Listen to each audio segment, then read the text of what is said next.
So we'll have to. Yeah. I'm going to go off my video. So today is a continuation of something we started last year, February, and we have the honor of having Professor Adanu to be with us. If you ask, the Bible says, knock and it shall be open. I sent him an email, called him, and said, sure, I'll meet your doctors. I'll tell them about myself. And then I'll also tell them about what we're doing at the Ghana College of Physicians and Surgeons and Ministry of Health in terms of training young doctors. So with this notion, he gave us a beautiful talk about his background, and we are honored to have him today. So this is a postgraduate medical education decision-making series, started February 2021, serves as a medium through which medical students, MOs, residents, and junior specialists could be guided in decision-making regarding professional goals. The reason is I didn't have this opportunity. And so when the junior doctors confronted me, we had no option but to have something like this. It has been really supported by all my senior colleagues who I have asked. So we really acknowledge their input. Hillary and Akins, they really pushed for this program to start, and all the junior doctors who continue to support our program. So first year, what we did was to expose the participants who wanted to join to the Meet the Achievers program, where I bring in people who I think is a subjective thing. So don't feel disgruntled if your name has not come up yet. I'm just bringing people to talk to junior doctors. So Dr. Ahazi was featured because she's one of the youngest people to have started fellowship in cardiology. So I thought that was really impressive, and she is doing very well. So I thought she should tell us how she got there so that people can know that we can move fast and become contributors to the society. Dr. KKD, I call him my brother, trained in Ghana and then left for US, and he's now an interventional cardiologist. Professor Jonathan Lai continues to help a lot of surgeons and a lot of young doctors in Ghana. He had a unique story. He'll be coming back to tell us how to train a future surgeon. And Dr. Albert Apollo, I call him Professor Albert Apollo, my own brother who encouraged me to come to Ghana. We encourage each other. And he gave us how he started, what motivated him, how many people we trained. It was so impressive. Then we had the honor to talk to all the training colleges, Ghana College of Physicians, Ghana College of Surgeons. I separated them for my own reasons. West Africa, which may happen along the line anyway. West Africa College of Physicians and West Africa College of Surgeons. And then how and when to make a move. We talked about my own experience, and the decision-making is very out there. There's no set rules how to train and what to train in, but you have to look at yourself. This is a picture.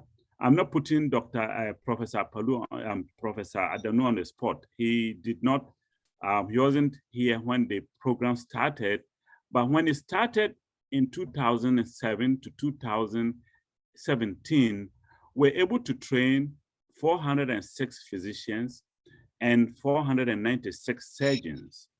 And if you look at the numbers, it tells for itself. General surgery, 163, obstetrics and gynecology, 166. And then when you come to internal medicine, 71. So if you take 71 out of 406 specialists were internal medicine specialists. Out of these, we had one cardiologist. Fortunately, today I'm going to tell you some good news. But so if you look at the leading top 10 killers in Ghana right now, cardiovascular disease is one of the top killers. Cardiovascular disease is one of the top killers. So And basically, we can talk about cardiovascular disease, killing neurologically, killing nephrology, in terms of kidney function and heart failure and strokes and the complications of strokes. Whatever it is cardiovascular disease, means that we have to have more adult specialists, but the percentage tells for itself. So if you look at the complete number, 71 out of 406 plus 496, that is really small. Out of these, some left the country, some stayed. Out of this, we have to train cardiologists, we have to train neurologists, we have to train nephrologists out of the 71. The number is different, and I'm pretty sure Prof. Adanu will open up this topic later on. And I will ask him for the current numbers. So if you want to train in Ghana, these are the options for you. So you either train as a physician, Ghana College of Physicians and Surgeons, or West Africa College of Physicians. And then you train as a surgeon, you train in the Ghana College of Physicians and Surgeons, or West Africa College of Surgeons. So we met Dr. Audrey Forson, my mentor, who took us through what the physicians are doing to improve training, to get more young people into physician training. And physician training includes everybody who is a physician, right, including public health physicians, okay, pediatricians, internal medicine, family medicine, all of these are categorized under her division. These are as of last year. I'm not sure that the positions have changed now, so please don't fault me. And Professor Deborah did justice to the future of training surgeons in Ghana, which was really, really excellent. And we enjoyed his talk. We also had a chance to meet Dr. Palu, and he brought with him the president of the West Africa College of Physicians and all the leaders, and he talked excellently about what West Africa College of Surgeons, physicians are doing, the training programs, the examination, the electronic, the movement into electronic era where they can examine physicians through electronic means. And finally, we were able to get Professor Peter Donko to talk about the West Africa College of Surgeons. So we've had all of these people. So we thought we should continue, but you have to have time, effort, emotion with upheavals, okay? So what happens is, if you look at how people have sacrificed themselves to help Ghana get to where we are, we'll say we have to do more. For instance, I decided from get-go I wanted to come to Ghana, so I kept my licenses open. Right from 1994, I kept on renewing my license. It was 1 year I skipped and I had to pay the penalty and reinstate, and I kept on renewing. So when it came to the time I wanted to make the move, nobody had to interview me but the interventional cardiology, because nobody had interventional cardiology certification in Ghana then. So I came for a personal interview. But you had to have a broad approach, because the Ghana terrain, you can't be super specialized and just come into Ghana and survive, because the system needs a broad-based person. So this is how I trained myself. And then look at the effort. 2009, 1 trip to Accra. 2010, 3 trips, including interview with the medical school. 2011, 4 trips. 2014, 5 trips. 2013, that was when I made the move. So I interviewed with medical school twice, okay? Finally, in 2016, I got employed by the medical school. So this is what I did throughout this journey. 1 interview with Ghana Medical and Dental Council, interventional cardiology, countless interviews and meetings with Dr. Ofer, Professor Yao Tete, and Professor Lawson. And Dr. Ofer wanted me to stay. But that time I applied for senior lecturer. They refused. They said, nope, you do not qualify for senior lecturer. We'll give you a lecturer, 2 years time, we'll promote you. By that time, I was so young and energetic, I rejected the offer and took my bags back to the US.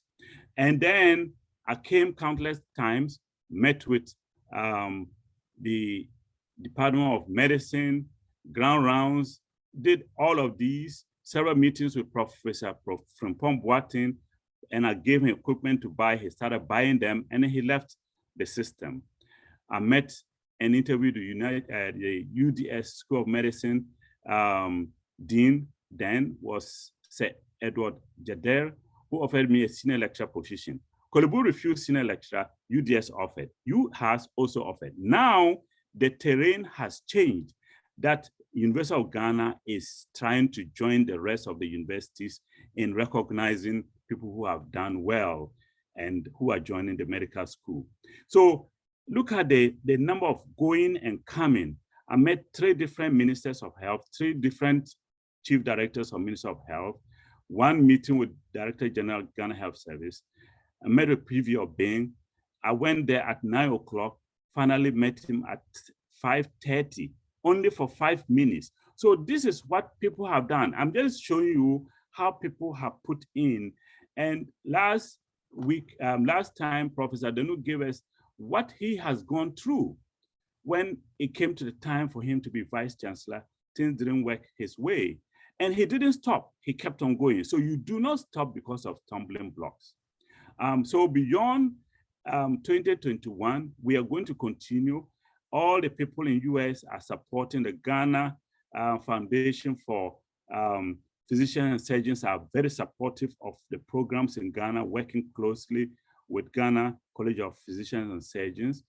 We have donated a pocket echo machine to the training program, donated 14 echo electronic Littmann stethoscopes to faculty of the Department of Medicine. Some will be coming more, sponsored 13 cardiology fellows together with colleagues from the US who have paid $900 each for these guys to get ACSAP and then free membership to the American College of Cardiology. And so people have done better than this. So in terms of training, we have to keep on pushing and pushing. And so I'm so enlightened and delighted to have Professor Adanu here today to talk to us.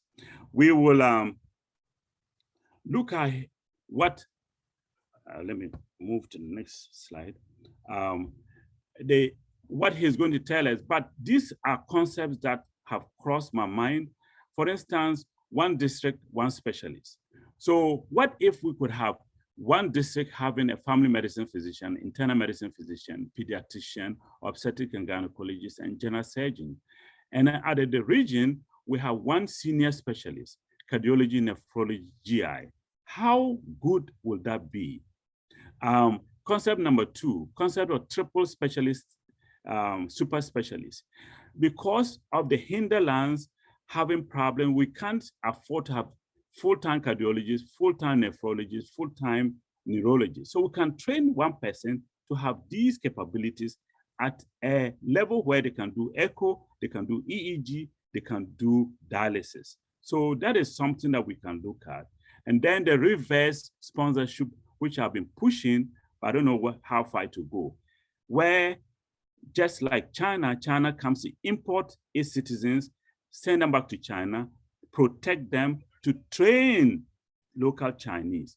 Can we do the same thing? So instead of sending people to America to train and they don't come back, let's rather come to America and bring people, sponsor them to come back, give them a house, protect their work so that they can train. Otherwise, we cannot get the super specialists that we want the way on a timely fashion. We will get there one day, but it will take us a long time. So finally, we brought the most energetic lawyer, doctor in Ghana right now, the acting registrar of the Ghana Medical and Dental Council, to tell us about his program. And his talk was excellent, well received, and we're able to get into the minds of Ghana Medical and Dental Council. And we now know they do not stop doctors from being employed. They just certify us and then give the names to Minister of Health. And the Minister of Health is supposed to employ the doctors. So we keep on blaming Ghana Medical and Dental Council, but it gives it to its parent body, the Minister of Health. So the junior doctors who haven't gotten a job, don't blame this young man, but rather blame Minister of Health, financial clearance. So without much ado, let me bring our man today, Professor Adanu. I call him the People's Man. He calls me Space Man. He's a father, he's a mentor, he's mentored so many PhD students, you won't believe it. So he, look at what just happened. A colleague, a very close friend of mine wrote the exam electronically. I said, what? They wrote the exam electronically? So I went to the website to find out, and lo and behold, there's computer-based testing at the Ghana College of Surgeons, Physicians and Surgeons. And of course, Professor Adanu was nominated to the National Academy of Medicine, and we are so happy to have you today. I'll end here and hand over the podium to Professor Adanu. Please welcome Professor Adanu to the mic. Thank you very much. Right, thank you, Spaceman, for that. Thanks so much for having me on this great platform for a second time. And this time we're going to talk about residency training. Dr. Kama, could you please enable me to share my screen?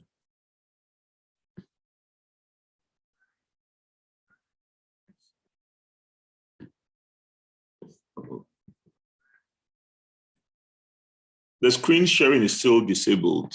Okay, let me see. I think I still have my screen on. Let me. No, I think in the what do you call it? Whatever thing, the host has disabled participant screen sharing. Oh, let me make you a host. Sorry about that. That's okay. Make you a host.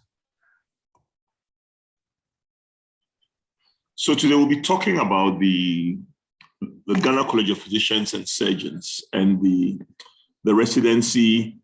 Please go ahead, Prof. Thank you. The residency training program. So let me share the slides that I'll be using, and then we'll take it from there.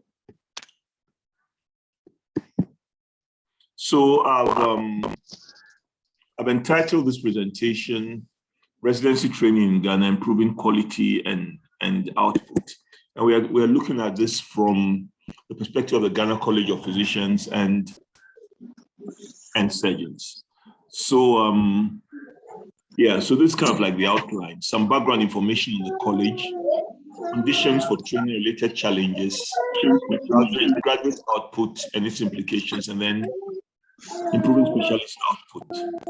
Some of you may have seen some of these slides because I gave a talk like this sometime last year to another forum of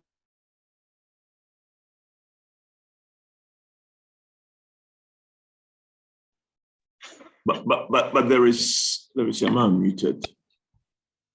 Hello, can you hear me? I can hear you, Prof. Good.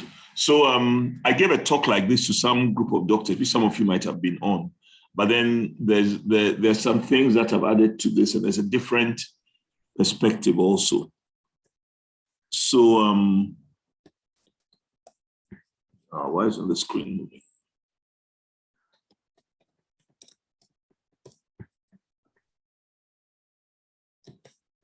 Okay, my slides are not moving. I'll stop sharing, then I'll share. Please go back and share. Yeah. Let me go back. Share. Well, I think whatever's happened again, I'm no more a host. Maybe that's why. Okay, now I'm a host. Let me look at that and see. Share screen. Right.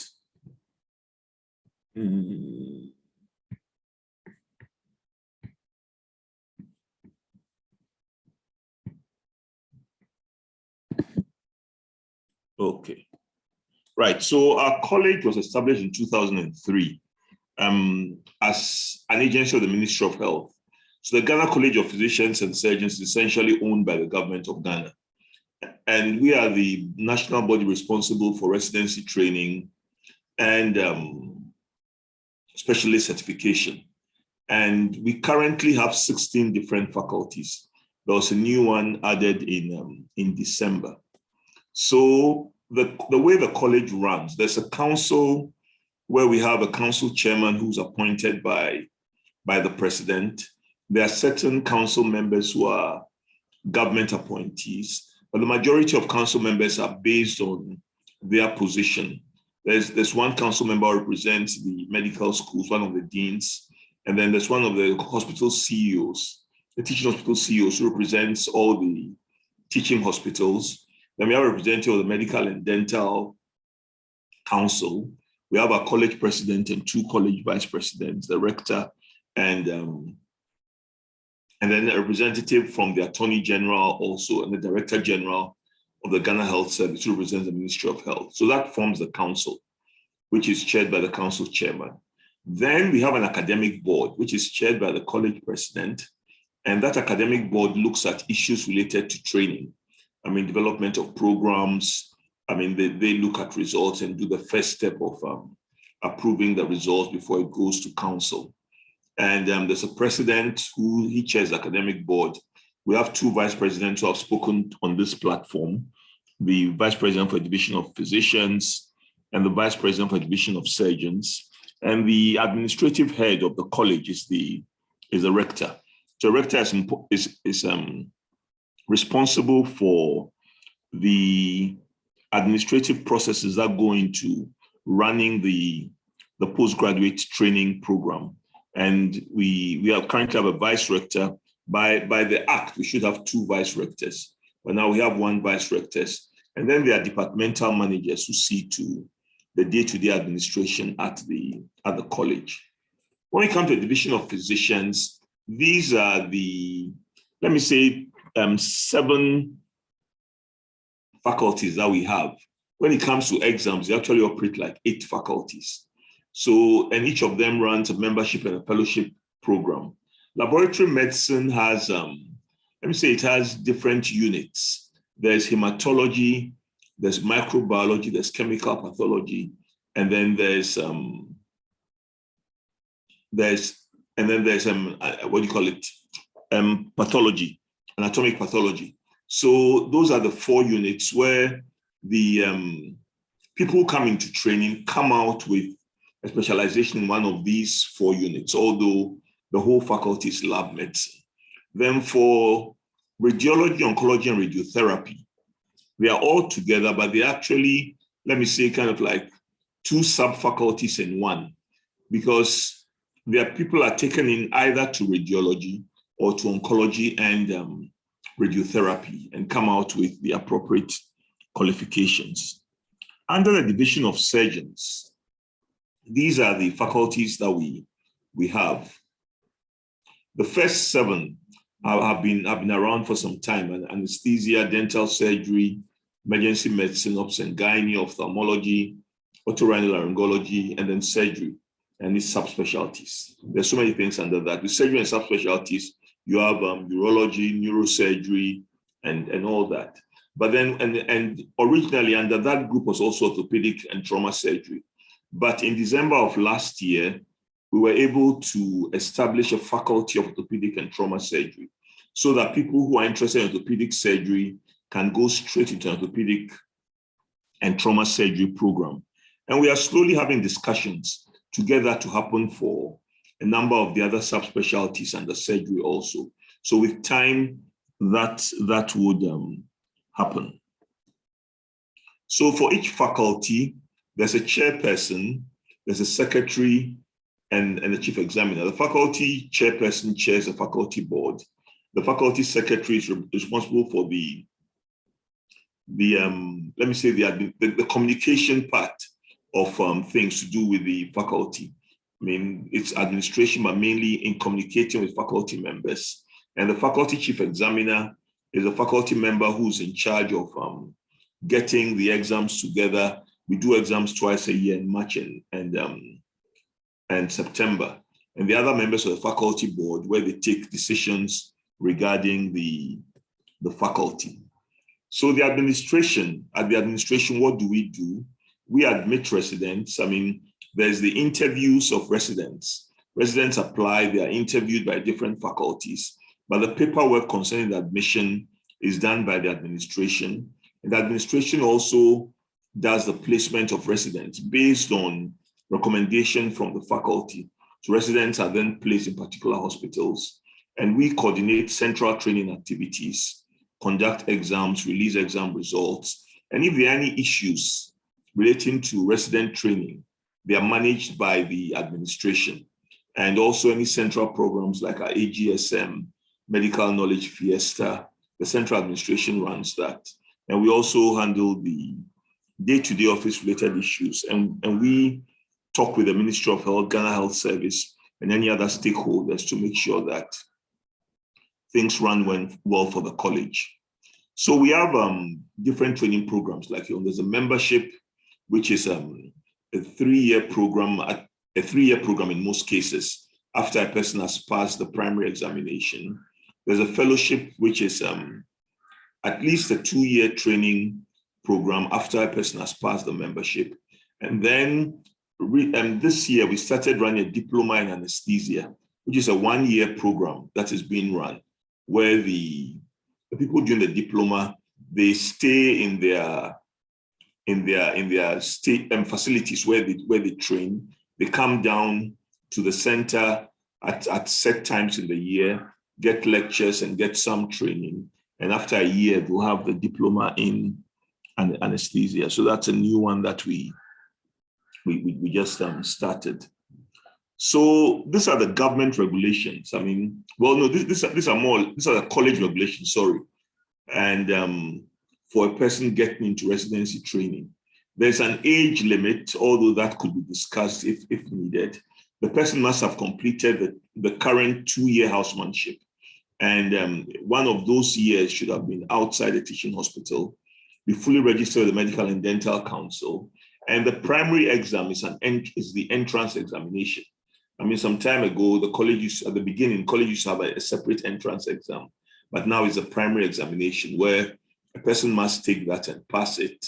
And after that, the person applies for the particular specialty, goes through an admission interview, and then is taken in and mustn't have had any disciplinary action. For fellowship training, the person must have passed the membership examination, be fully registered with the Medical and Dental Council, be in good standing as a member of the college, and must have served 1 year post-membership, at least 1 year post-membership outside a teaching hospital. These are the general regulations. You see the provisos as we go along. Now, currently, the government sponsors everybody for residency training. Well, let's say everybody who meets certain criteria. So there's the age criteria there. You must be a Ghanaian, and you must be working in a public facility. So Ghanaians working in public facilities include Ghana Health Service facilities and Christian Health Association of Ghana, CHAG facilities. Anybody working outside those facilities, even though the person is a Ghanaian, needs to is either self-sponsored or will be sponsored by another organization.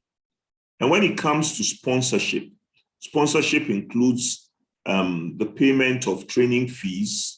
There's a fee per resident that is paid to the college. And then also there's the salary and other benefits that the trainee receives from the Ghana Health Service and the Ministry of Health.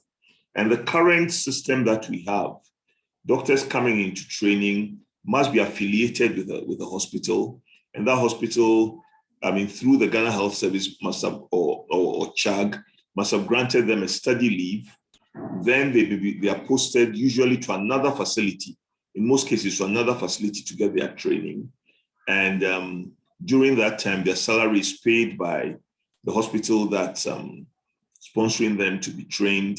The government pays the training fees. And after graduation, they're expected to go back to the health facility and serve a bond of a certain duration.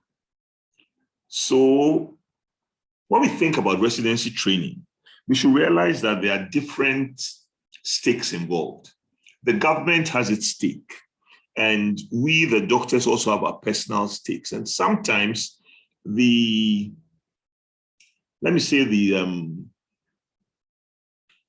the personal priorities of the doctors sometimes might appear to run at cross purposes with what the government's priorities or the government's desires are in terms of residency training. And it's important for us to look at both sides, and that'll help us understand some of the history behind residency training in the country.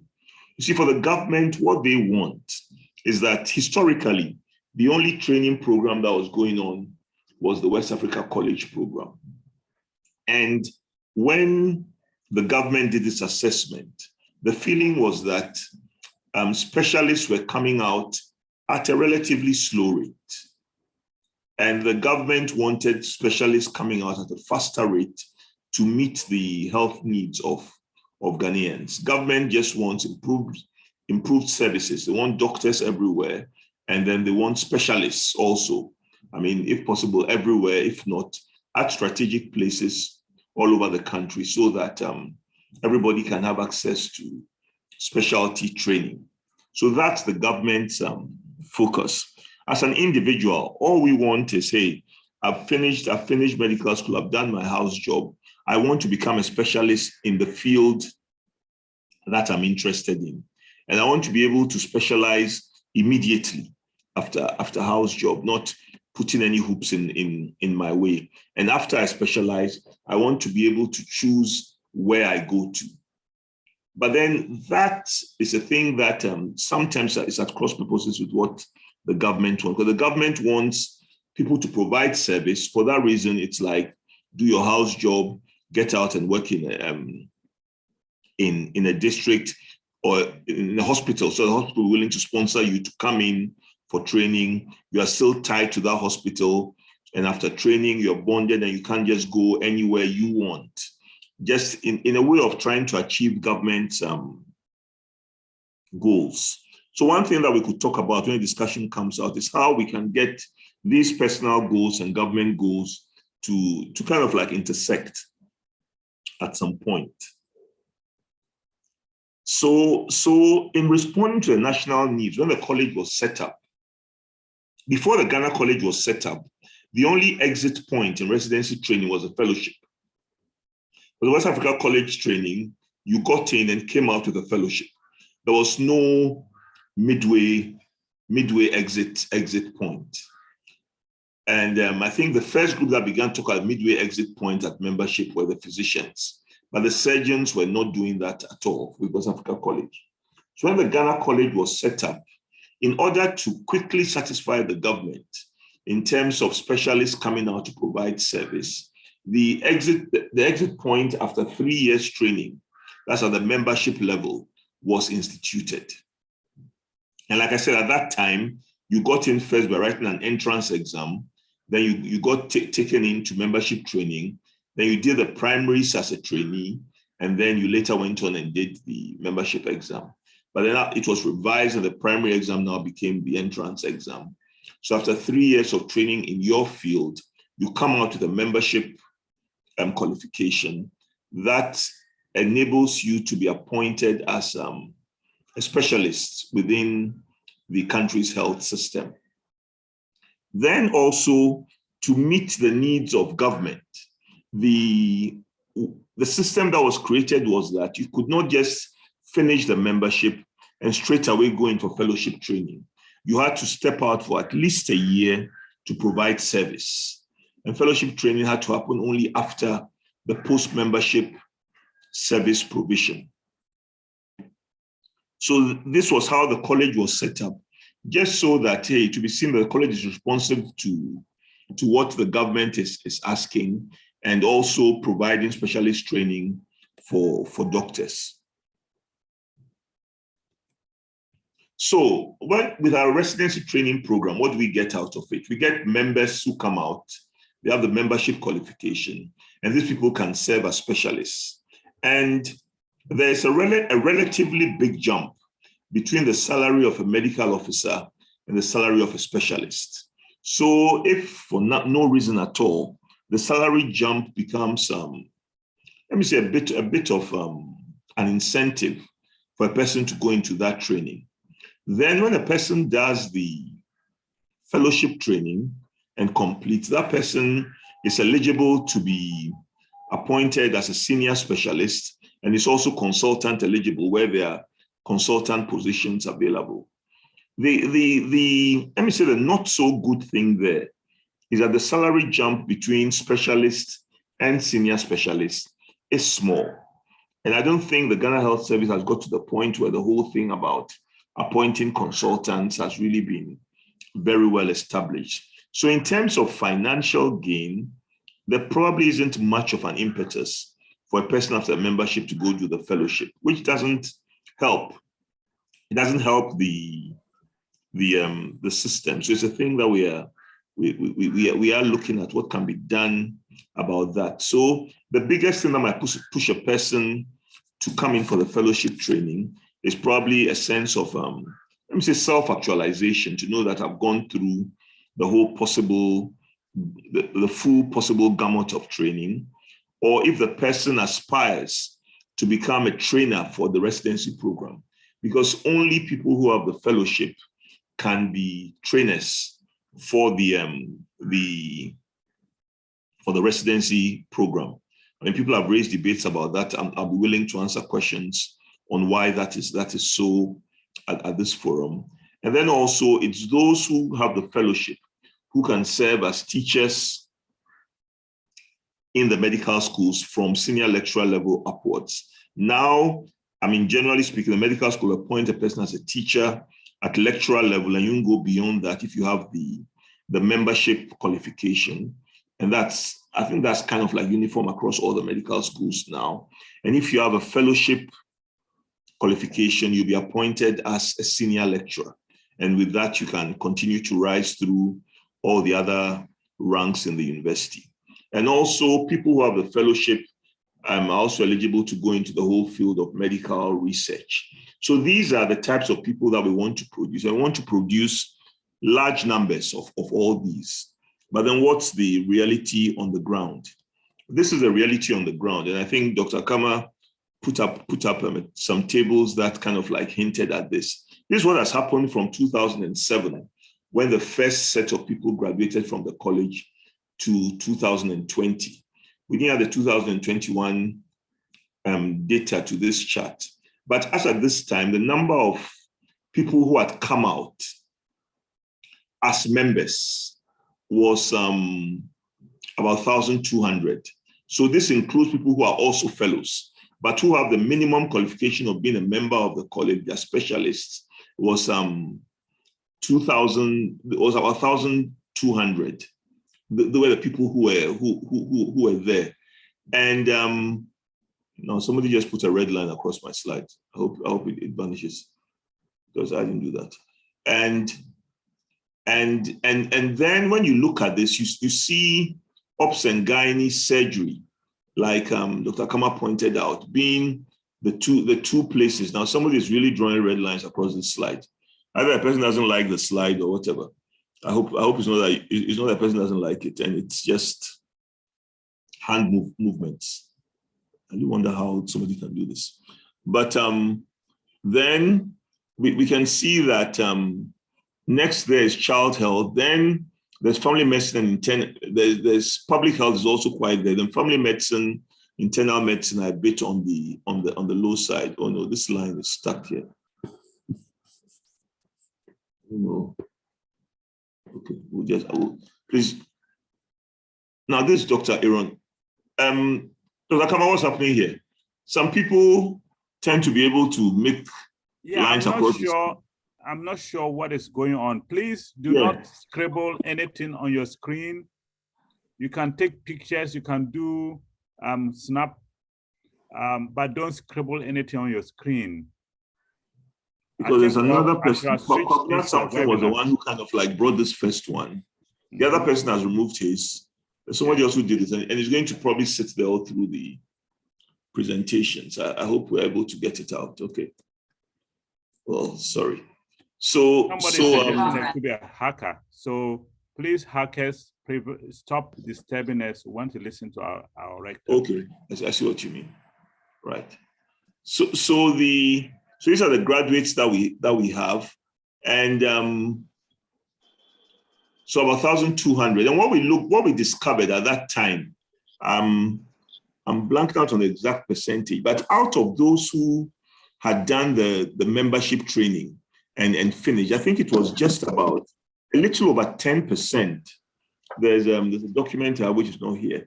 I'll look at it and give you the figure when we get to question time. But it was just about 10% of them who had come in for the fellowship training at that time. So at 2020, these were the people who were training for the fellowship. So there is, we can see that was about 278 people. And once again, we look at the surgical specialties, surgery, obs, and gynae are kind of like up there doing the fellowship training. And then at the membership, we had 782, the same distribution.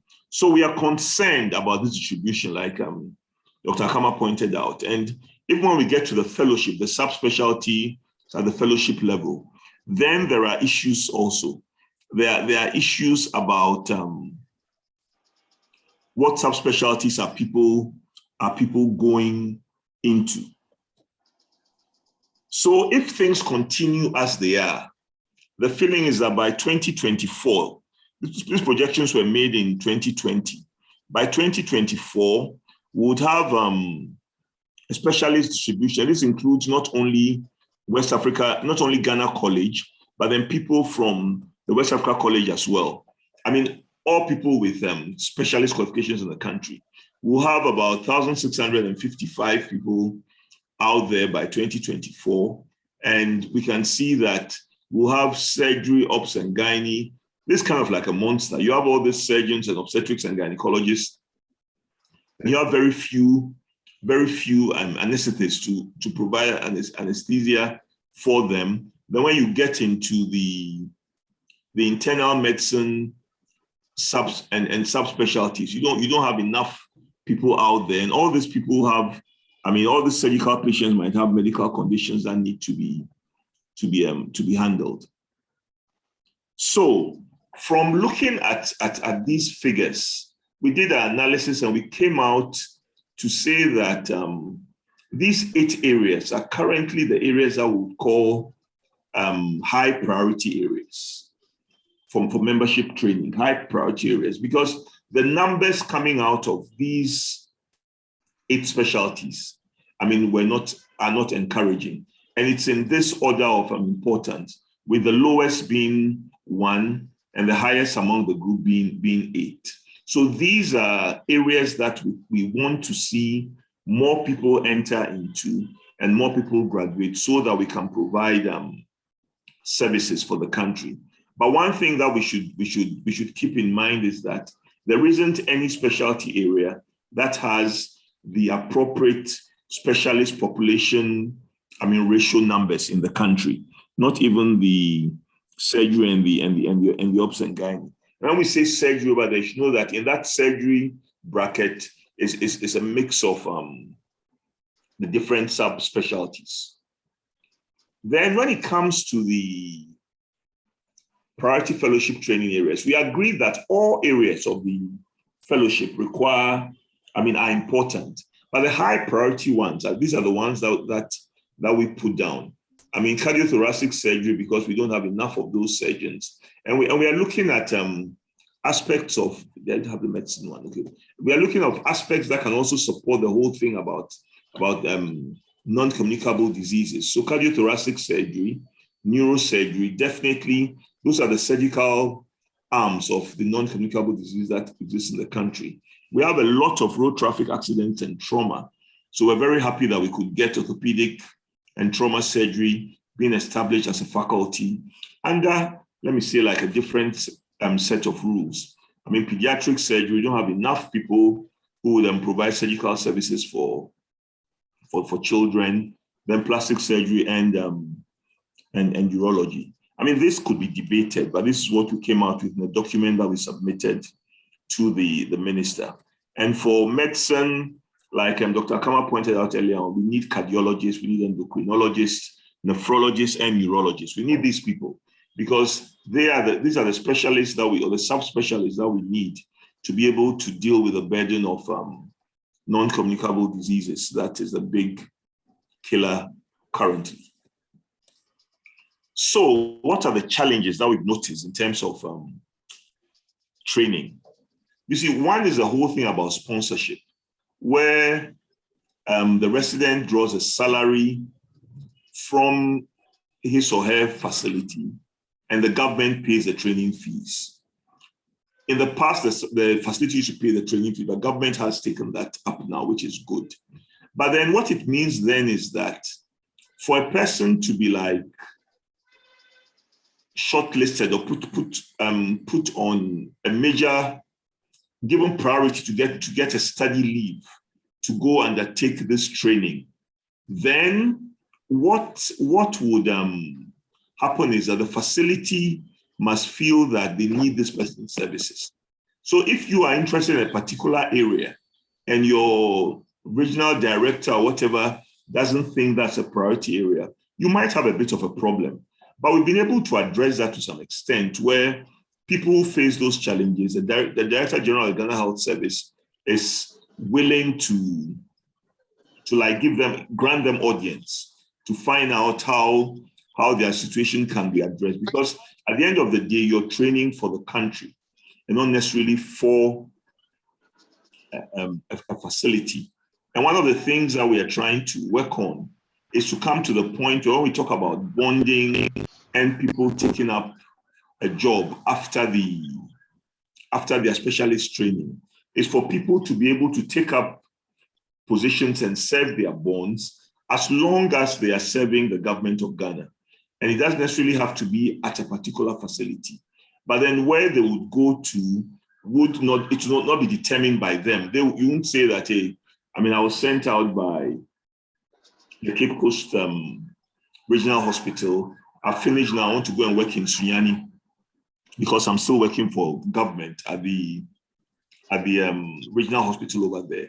That would be wrong, but rather to be a system whereby if government sees that there's a need for a particular kind of specialist in Sunyani and we don't have enough of them, well, you could have been sponsored by Cape Coast, although that's by government of Ghana from Cape Coast. And after your training, the government could then ask you to take up your position as a specialist or as a consultant in the Sunyani, the regional hospital in Sunyani, because that's where you are needed, and it will still be seen as serving the bond for Ghana. We are having those discussions, and I'm sure something good will come out of those discussions. Another big challenge is the interval between the end of housemanship and the start of residency. A person does 2 years house job, finishes, then has to go and be employed by a facility, either regional or district hospital. And at that facility, before you now qualify for study leave, you need to have worked with them for, in some cases, like you should have worked with them for at least 3 years for them to grant you, for you to be qualified for the study leave. So that immediately is making you look at 5 years post-medical school before you are coming in for residency training. Then if you come in and now do your membership, which is 3 years, and not many people even get to come in right at the 5 years. So that's 8 years already. And people after that might be like, hey, this has taken too long already. I really don't want to come back for the fellowship training. And then there's the interval between membership and fellowship training, where after a person finishes the membership and goes back, there are different rules at different places. Some people say you must serve a full bond before you can go for fellowship training. Others say we don't need people at fellowship level, so we won't sponsor you to go. And the interval becomes very long before people come for fellowship training. And we are concerned about that because we want to turn out more fellows. So how do we address these challenges? So when I was appointed as rector at the college, these were 4 things that I told the interview panel that I would like to see happen.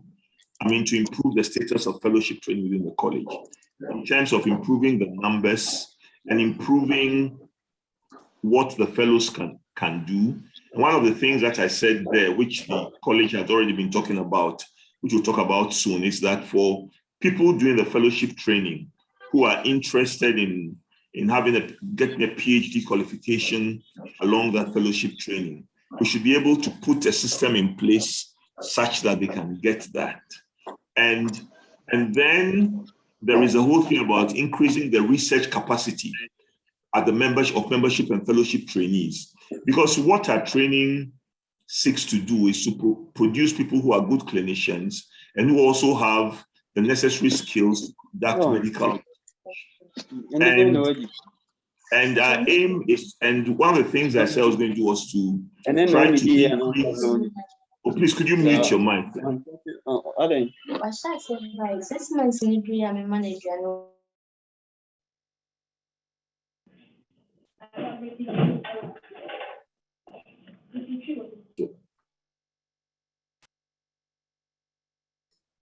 Then one of the things I said was to increase the research capacity of the membership and fellowship trainees. So, and then talked about the importance of getting the college to engage in major health policy discussions at national level, and then to increase our visibility through international collaborations. This was my thinking coming in. This thinking has probably been improved by coming in to see the strategic plan and the needs that exist. But this is what I said coming in from the outside. So what are we doing? What's the future? What are the things that we are doing? Oh no, now what's up? The slide is not advancing. So I'll stop share. Then I'll share again. And we'll continue from there.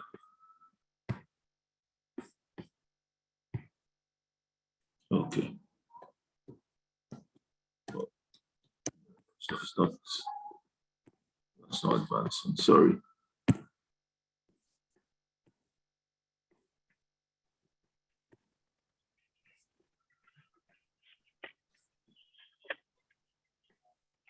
Try to get to the appropriate slide.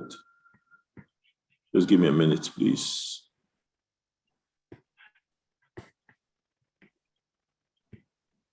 Right.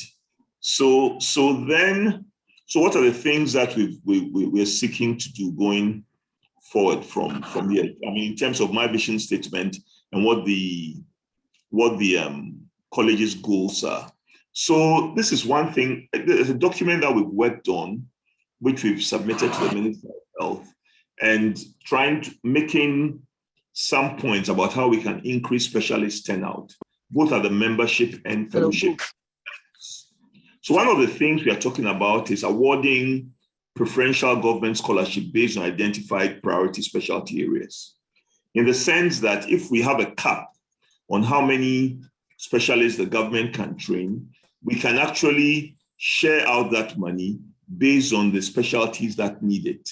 And another document that we are working on is currently putting that cap at 2,000 people. We are looking forward to the day where, for each year, the people that the government will be funding up to 2,000 people in residency training. That's if we take first year, second year, third year, that's the members, and then we take the fellows. The number that the government is funding will be 2,000. And then when we are getting to that number, there would be caps, because you can't have 1,500 of those people doing ops and gynae. We can't, that doesn't serve the country. So then we'll award a quota system for those that the government will sponsor. And if you fall out of qualifying for that, then you'll have to, seek self-sponsorship or some other way of sponsorship. So based on the priority areas, and what we are saying is that with the current needs, anybody coming for fellowship training is high priority. So anybody coming for fellowship training will definitely be funded fully.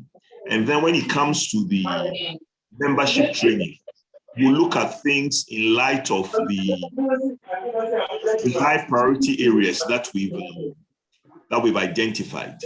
So that's where we are. Then the other thing we are saying is that we are talking about waivers. Like I told you, the government wants us to turn out specialists. The government wants people to finish membership, go and serve, and come back and be before they do the fellowship. The government wants people after house job to go out and serve. So let me just run the slide back to these priority areas so that you see them again. These 8 priority areas here, that's what we've identified from analyzing our thing as like, we don't have many people who are in those fields. What we are saying in terms of waivers is that first, if a person finishes house job and is interested in any of those 8 specialties, the person should be allowed to go straight into training without having to go to a district and serve. These are areas where we don't have many people coming out. If a person is interested in it, let the person go straight into that training. The other thing that we are working on introducing is that people who then train in this areas where we are not turning out enough people, when they finish their membership, they wouldn't be mandated to go and do this 1-year service before they come in for fellowship, because we don't have enough trainers, we don't have enough graduates in those areas. So those people can, right after the membership, they graduate. Then the next intake of fellowship trainees, so basically the next day even, we can admit them into the fellowship training program. So that's for these high priority areas that we put here. So that's the proposal that's on the table, and I'm fairly certain that we're going to get an approval on that. The other thing is that we want to introduce a program whereby people who are exceptional don't have to wait. I mean, first is that if we look at people coming out from medical school with their house job training, if we're able to identify those who are outstanding, so let's say like maybe a top 10, top 15% outstanding people based on medical school performance and their performance at house job, these people would be allowed to go into any specialty training of their choice. I mean, that is not based on the priority areas. They can pick whatever they are interested in, they go in. And if we do that, currently, if we take all the medical schools in the country, we are probably turning out between 800 to 1,000 people, I mean, per year. So that means that we are probably be able to take in about 80 to 100 if they want to come in right after house job and get into training. I mean, keeping in mind the government's focus, we cannot just say everybody can come in, because then the government will be like, what about our interests? So it's a question of trying to balance it so that government believes that we are aware of what the government wants in terms of 10 people out. People come out after medical school, let them go and serve as doctors. So what we are saying is that 90% of the graduates can provide that service. This 10% who are exceptional, let's get them in, I mean, straight away in whatever they want to. People who finish house job. Only for me to realize that I bought something for myself, and I bought. So that people who want to do the high priority areas will also go in straight. So that's like, probably we are talking about 120, 150 people. It might even get to 200 people who might move in straight then. Then the other thing we are saying, for exceptional people, there are people who, after the exam at the membership level, based on the assessment of the examination board, the examination board might make a recommendation. This is an exceptional resident that we've just examined. I mean, this person, based on the marks he or she has got, based on how the person applied himself or herself during residency training, recommend this person for fellowship training. And for those people also, we get a waiver for them where they don't need to go to the district and do a 1-year training. They can get in straight to the fellowship. So if we do that, we'll have a constant flow of people coming out with the fellowship training. At least that would be better than what we have now. The other thing that we want to do is to increase the number of training sites and trainees. I mean, you might wonder how we came up with this 2,000 number that we are talking about. But one of the things that we are working on, and we just got an MOU signed with the Ghana Health Service, is to get each of the regional hospitals to be a place for training at the membership level.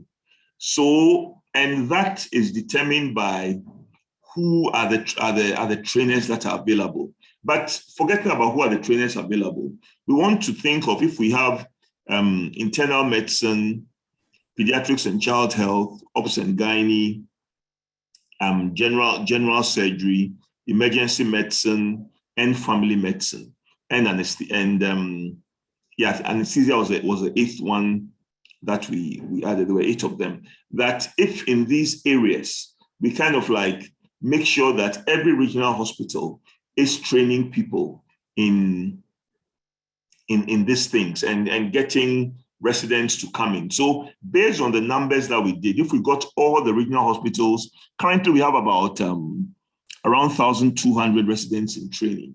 If we got all the regional hospitals on board, we could increase that number by about 800 and then get about 2,000 people total in training. So now we are going to actively go to regional hospitals and assess them. In the past, we waited to be invited to do the assessment, but at least with the Ghana Health Service facilities, we've been given the permission to go in, actively assess, and then say that this place can provide this training. And there's a model we're also trying where even if the place doesn't have a fellow there as resident staff, if the faculty could provide a system whereby some fellows then rotate through that facility to provide the training services, so that if we choose Hospital X and say, we want you to train people in internal medicine, there's no internal medicine specialist there. We go to internal medicine faculty and say, get us a bunch of people who are willing and able to provide some service in that facility. So then they draw their rota so that through the year, there'll be somebody there and residents can be trained on site, even though there is no fellow in that field till we get a fellow there. So that's a model that we're trying in increasing the number of training sites. And I'll talk about the ICT thing when I get to the next slide. And the norms of engagement, I think that's not for like this forum, so I wouldn't spend time on that. So how are we trying to get these things going? First is that we are working on formalizing this whole residency training thing. We don't want this government funding of postgraduate training, which is going on now, to be a thing that is determined by which party is in power. We want there to be a governmental policy that keeps things there so that whoever comes in knows that this is what Ghana has decided to do and it cannot be changed that easily. There are a number of things that go on, regardless of who's in power in terms of funding. So we are working on a document to get that established, because if we get to the stage where the government comes in and says, hey, we are pulling back this whole funding of training, to really set us back by many years. Also, if we are going to open up many training centers, we don't want residents to not be willing to go to Center X because they feel that at Center X, they will get a low quality of training. So we are working on having a system whereby, through the use of ICT, there'll be centrally delivered lectures and tutorials, which will be supervised by the faculty. So this is not dependent on a hospital. So say faculty of anesthesia, if they are like 10 or 15 lectures that they think everybody at membership level should get, they would get the best 15 people who would give those lectures. Those lectures would be available in digital format, and people can access them. And just so that it also doesn't kind of like, depend on people's schedules. If you're on duty, then you can't come. If you're not on duty, then you can come. These lectures will not necessarily be delivered live. There'll be lectures that you can access in your own time, and you can access in your own time, access them over and over again. But the thing that goes with this is that you will need to then provide evidence that these lectures have been taken, which will work into the system. you probably print out a certificate of participation. And it won't just be the one that you can go in and go to slide 1 and jump to slide 100 and then print out. There'll be things hoops that'll be put there to make sure that you have really gone through the lecture. And that will be a part of the portfolio before you take the exam. So this will be centrally delivered lectures and tutorials, so that regardless of where in the country you are, you have the chance to have access to the best teachers in the subjects. Then we are also working on increasing research methodology courses at membership and fellowship training level. So there'll be required courses that there should be the evidence-based medicine course, which we kind of like are revising now. It's currently no more a requirement for the membership because we didn't think it was that useful. But we are going to introduce a basic research methods course at the membership level, and an advanced research methods course at the fellowship level, as well as a course on systematic reviews. That would help people kind of like at the fellowship get their research done. And we've been delayed on this fourth one. We actually expected it to be gone now, but there have been some hitches. We've actually signed up to have some electronic resources, access to electronic journals. And once we finish getting that, once we sort out the technical challenges that we're facing currently, we'll be able to provide access to these electronic journals to all residents. For them to access remotely. You don't need to come here to access it. You can access it from the comfort of your home or your hospital or your office and get access to material that will help in your training. We've actually done all the payment, and it's just a question of getting it to run. And hopefully in the next few months, we'll be able to sort that out. We want people to turn out as fellows. So one of the things that we are talking about also is for faculties to ask themselves, how can they come up with training programs whereby people who come out with a membership don't necessarily need to be moved from their region, let me put it that way. They may be moved from their facility, but don't need to be moved from their region for them to come out and for them to get fellowship training. So the person can be still based outside our major training centers, but then get the fellowship training. It may take a bit longer than what is happening currently, but that's a thing that we're looking at. I've talked about the regional hospitals. And then another thing we've been talking about is collaborating with private facilities. There are certain facilities, like if we think of facilities for minimal invasive surgery, even facilities for interventional radiology, interventional cardiology. A number of those things are not in the public hospitals and might not be getting into public hospitals soon because of the plenty needs that government has, and that is not that they're looking at. But if there are private facilities who have these resources, why can't we collaborate with them and then get residents trained in that facility? Because we are Ghana College of Physicians and Surgeons. We are not only limited to use public facilities. So, in recent times, we've signed an MOU with MDS Lancet so that the doctors in laboratory medicine training can rotate through MDS Lancet, which is a high-level, ISO certified lab. And we are going to be talking with private facilities who do minimal invasive surgery, very soon, in the near future, about using their facilities for training. The Ops and Gynae have a reproductive endocrinology and infertility fellowship program. And we are currently in the process of accrediting some private facilities because that's where all the assisted reproductive technology things are. They're not in the public hospitals. So we'll say that then we wouldn't train people in this, or we train people in the public hospitals, call them a certain name when they haven't done certain practices. So collaboration with private facilities for residency training is another thing that we're hoping to kick off soon. And one of the big things is that for people who do the fellowship training, it's always good for you to step out of your zone, even if you don't go and do a hands-on practice. If you stepped out of your training, whether at Kolibo Konfanochi, and went to some hospital in the US, even if you can't see patients and you get yourself engaged in observership, you'll probably realize another type of work ethic. You would see the kind of standards they set there. And it will definitely change your outlook when you come. I, for my residency training, did an observership in University of Michigan at the Ops and Gynae department. I didn't touch a single patient, but I knew I wasn't going to do that, and looked at their system and came back. And I really think that definitely improved my practice and the standards I set for myself.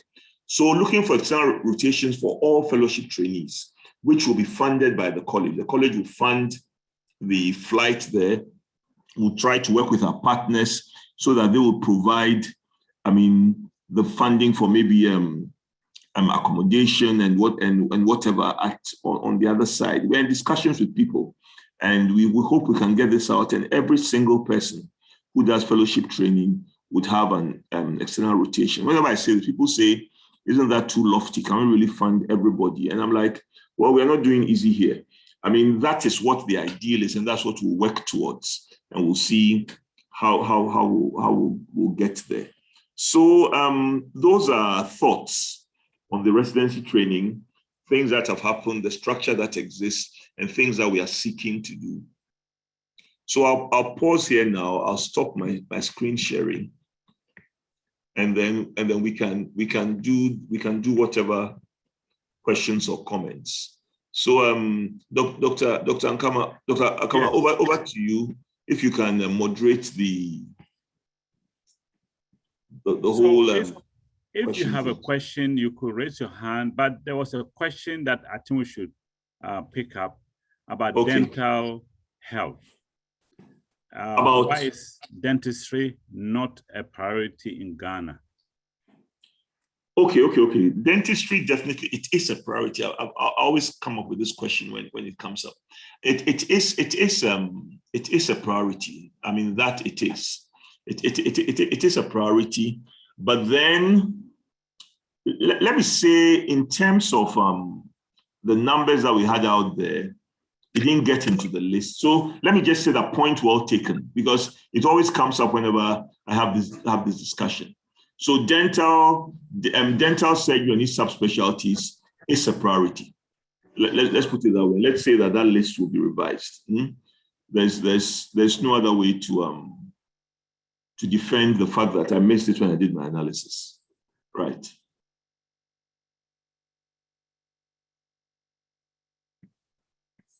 So are there any other questions? Let me go through. Let me look at the chart that is there. Please, I want to be a dermatologist. Please, is there any future plan for making it straightforward course without going through internal medicine? Okay, so what I'll say that definitely there is that, because we've done that for orthopedic and trauma surgery, and we can't do it for everything overnight. But the fact that we've done this for orthopedic and trauma surgery should tell everybody that this thinking exists within the college. But then we can only go we can only go step by step at a particular rate. So we don't have plans to do it for dermatology tomorrow. Actually, the people that I'm going to be talking with tomorrow are the neurosurgeons. I think I gave them a date that let's come and talk about neurosurgery. So the answer is yes for dermatology, but then it's not as if that's a thing that we'll be doing immediately, because we need to take all things based on the people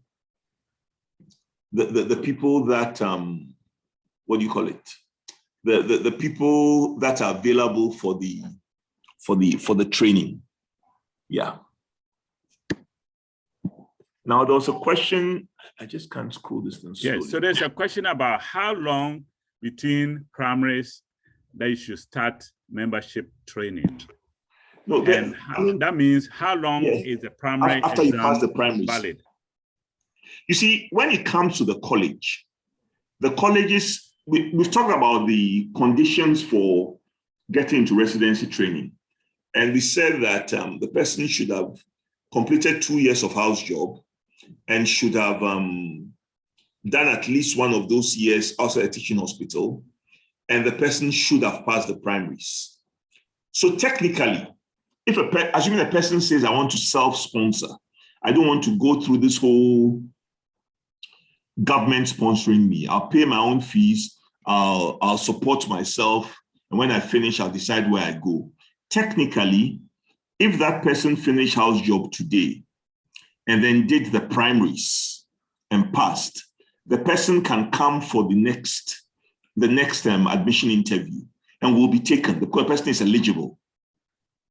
So in a sense, the college hasn't got anything saying at this time after primaries before you can come in. However, what happens is that if a person wants to have government sponsorship, then the thing is that you've got to go serve in that regional or district hospital and become eligible for the study leave before you come in.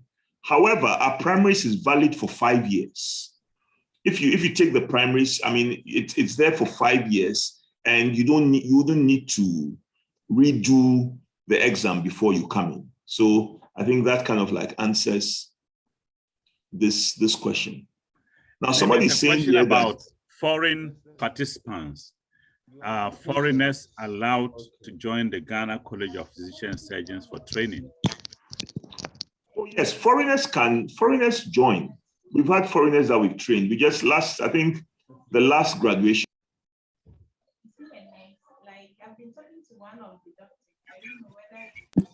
Okay, at the last graduation, there was a Gambian who did pediatric surgery. So foreigners can come in, but just that foreigners don't qualify for the sponsorship that we have. I mean, they submit their paperwork. I mean, they have to pass the primaries before they come in, definitely. And if they are registered with the Medical and Dental Council here, and I mean, we'll take them into the training once they pass the interview. Okay, there's a question about PhD and fellowship. Okay, what's the question? Let me scroll down to it. So, what's the person saying about when that? Is the fellowship and PhD combined starting? You see, whenever people ask that question, it just shows the impatience that sits, and it's a good impatience. I mean, basically, you are sitting in your house, and we said that we've signed an MOU with KNUST for PhD fellowship, and the next question is that, so can I come in tomorrow? It's good to have that kind of like energy, but there's some work involved before it gets started. We are currently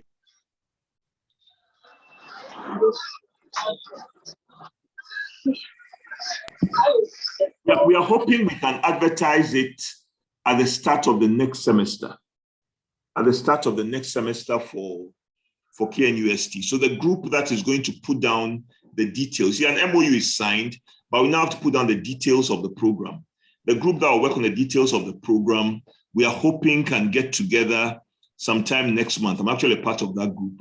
And then we can put it together and hopefully get the appropriate approvals to start by the second semester of this year. But definitely, by the start of next academic year, I'd like to see the first batch of people getting into that. So there is a question about remote doctors. How can they get access? Sometimes they're the only person in their village to write primaries and then start programs. What are the, I know that you have these modular courses, especially in family medicine, but how can you help the remote doctors? Okay, so the thing is that to do the primary examination, that a person will have to move from their center. We've started a computer-based testing thing, but then we can't have centers all over. I mean, at this point, we don't have centers all over the country. So to do the primaries, you've got to find your time and read up for the primaries and register for the exam. I mean, wherever, I mean, a person is placed at. And so it's hard to say we have something that makes it easier for a person who's remote to take the primaries. What we are working on, which we talked about recently, is for each faculty to work on putting up some kind of update or revision course that people will pay for. I mean, it won't be free. An update or revision course that people can sign up for and take before coming for the primaries. So, I mean, we are at the pass rate for our primaries is generally high, but still, I mean, why should you come and take an exam and fail? That's the whole thing. So if we can put up update and revision courses so that people can attend, and then they can know what's expected in the primaries as they are coming to do it. And that would help the pass rate. So that's one thing we are trying to put in place. And if those courses come, definitely there'll be the chance for people to join virtually. I think COVID has told us that when it comes to doing courses and training, people can register and join virtually. So that's what we can do. In terms of a doctor in a remote place, maybe doing the membership, that we haven't got there yet. I mean, we need to look into that. But the first step, what we are trying to do is to open up regional hospitals so there'll be training centers, so that in a sense, maybe a doctor in a district will not necessarily have to move his family or whatever. He or she could at least access the training in the regional hospital. That's for starters. Then the other thing we are thinking of is that if people can be based within their region and then they come out to the program, that can help them get the fellowship without them necessarily having to totally relocate. So those are the things that we are looking at. I hope that addresses the question. Please. Now, there's one question here. The person said, shed some light on the orthopedic surgery program. Oh, yes. Orthopedic surgery program, now there's a primary exam in orthopedic. It's actually orthopedic and trauma surgery. There's a primary exam in orthopedic and trauma surgery. You register for that, you take that primary. If you've passed the primary, you can then, if you meet all the other requirements, you can then come and then apply to be taken into the program. You'll be taken into the program and you would enter the program and do the first 3 years as membership training. Just because people need to have that salary upgrade, there will be an exam and a graduation as a member. Because if we don't do that, you won't get that salary upgrade. I mean, today I was going to fight with some people about this upgrade thing. So it's like there will be a membership exam that you will take where you would come out with this membership qualification that helps you get this upgrade with the Ghana Health Service. However, you would continue straight and finish up the fellowship training. So that membership certificate is not going to, in a sense, it's to get you the upgrade. It's not going to accredit you to practice. And the Orthopedic Association has assured me that they are going to work strongly against that. Nobody with that membership thing will go out and hold himself or herself up as an orthopedic surgeon. You can only come out and do that after the fellowship. So in a sense, it's a straight fellowship program, but then there'll be that midway exam that gets you the membership. Yeah. Yes, Prof. I wanted to highlight on that point where people go do some courses in India, England, observership, and come back and claim specialist status. We have made it clear that in cardiology, there is no more grandfathering anybody. You have to go through the mail to get a cardiology certificate in Ghana, or you had to come with a credible practicing license in the country you trained. Yeah. You can't come with masters in cardiology and become a cardiologist, right? Yes. Yeah. That's essentially the position. And this is more regulated by the Medical and Dental Council than by the college. But the college has that stance. If a person is going to come in,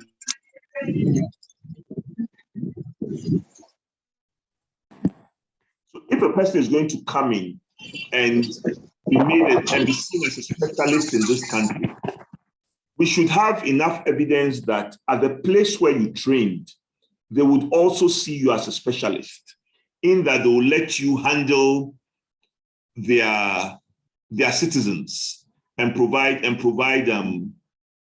training for them. So if you've got an MBCHB and you go and do a master's in cardiology, do a PhD in cardiology, and you come back, what we are going to ask you is that in that country where you trained and did the the master's and PhD, will they allow you to work as a cardiologist? And that means you are licensed to practice there as a cardiologist. If you are, well, maybe that would be looked at, but most of the time you are not after that. So I agree with that. That's not a thing that we would recommend from here. Now somebody says that.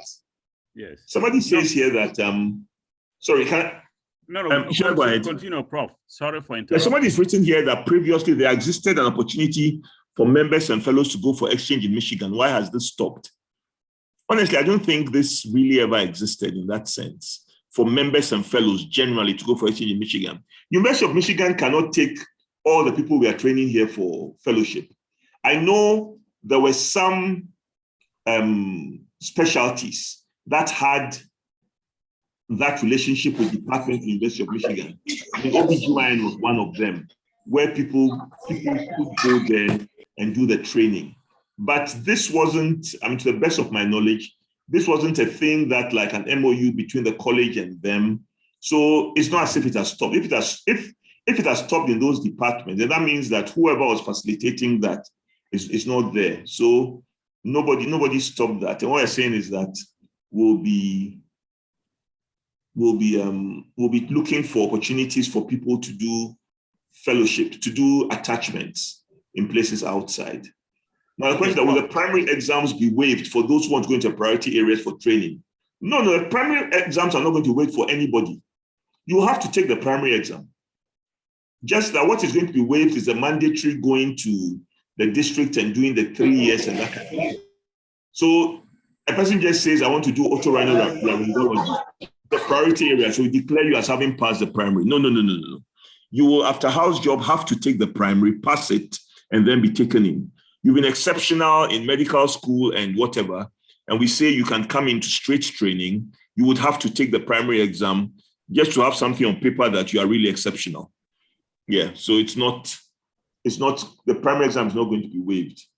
Is there a future plan for neurosurgery residency? Yes, there is, just like for orthopedics. How soon? I really don't know. It depends on the neurosurgeons. That's why I'm asking for a meeting with them. It depends on how much the neurosurgeons themselves want it and the work they are prepared to put in to get me going. I mean, as far as I'm concerned, there's a plan for anything at all that a person brings up.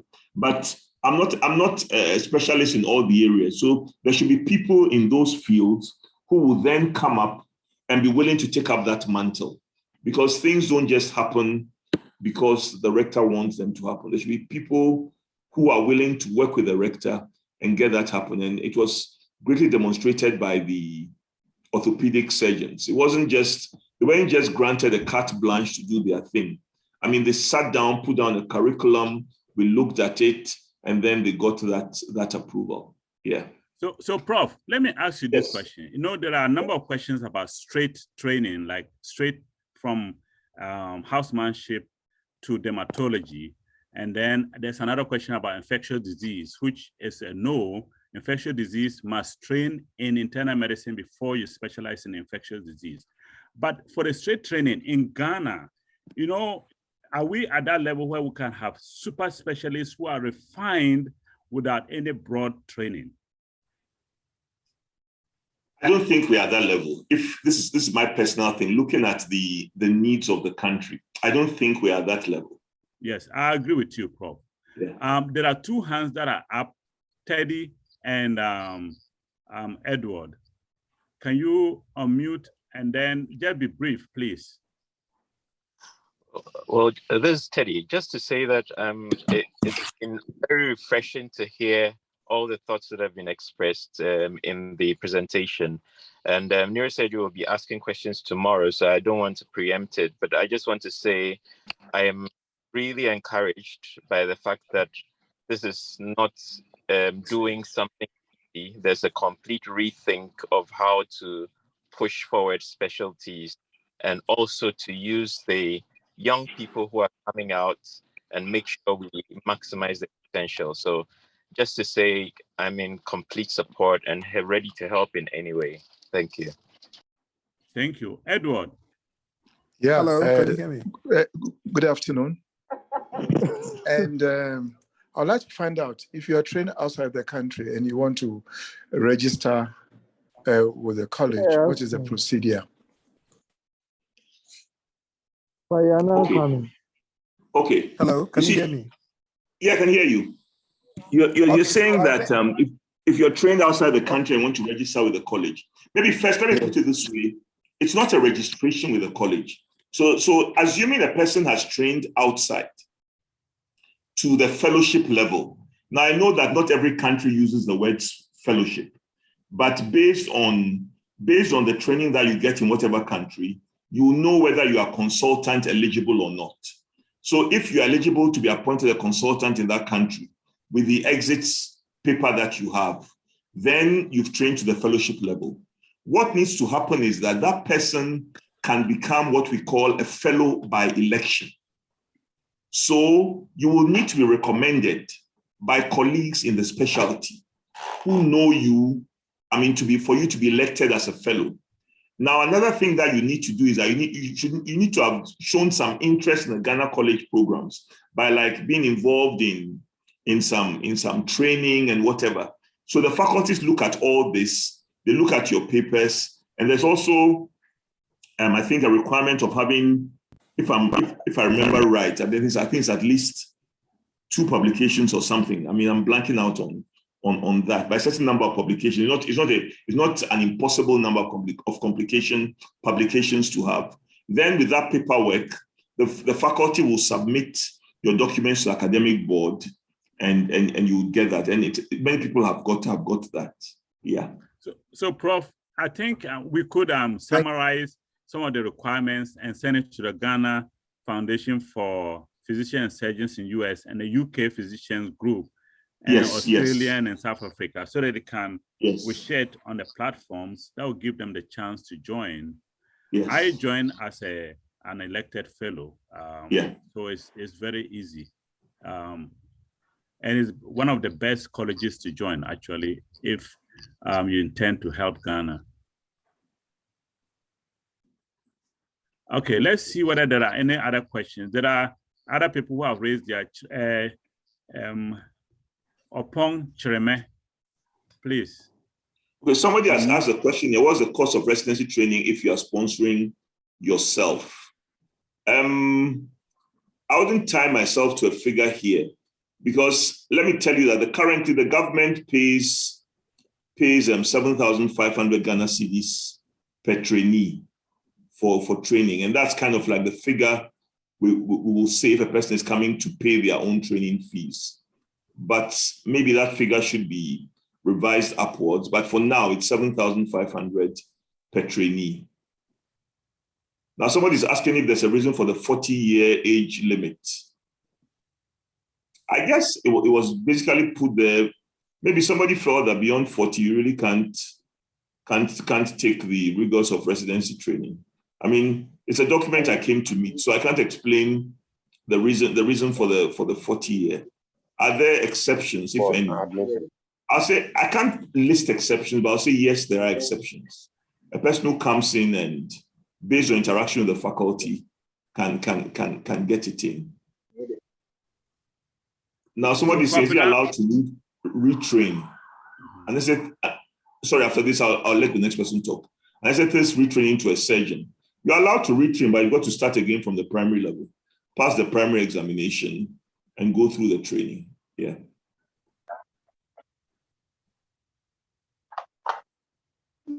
Yeah. Can somebody? Good afternoon, boss, and thank you very much for this great presentation. Yes, please, Dr. Nkama, I'm here. Yeah, go ahead, please. Sorry. Good afternoon, and thank you, Prof, for this great presentation.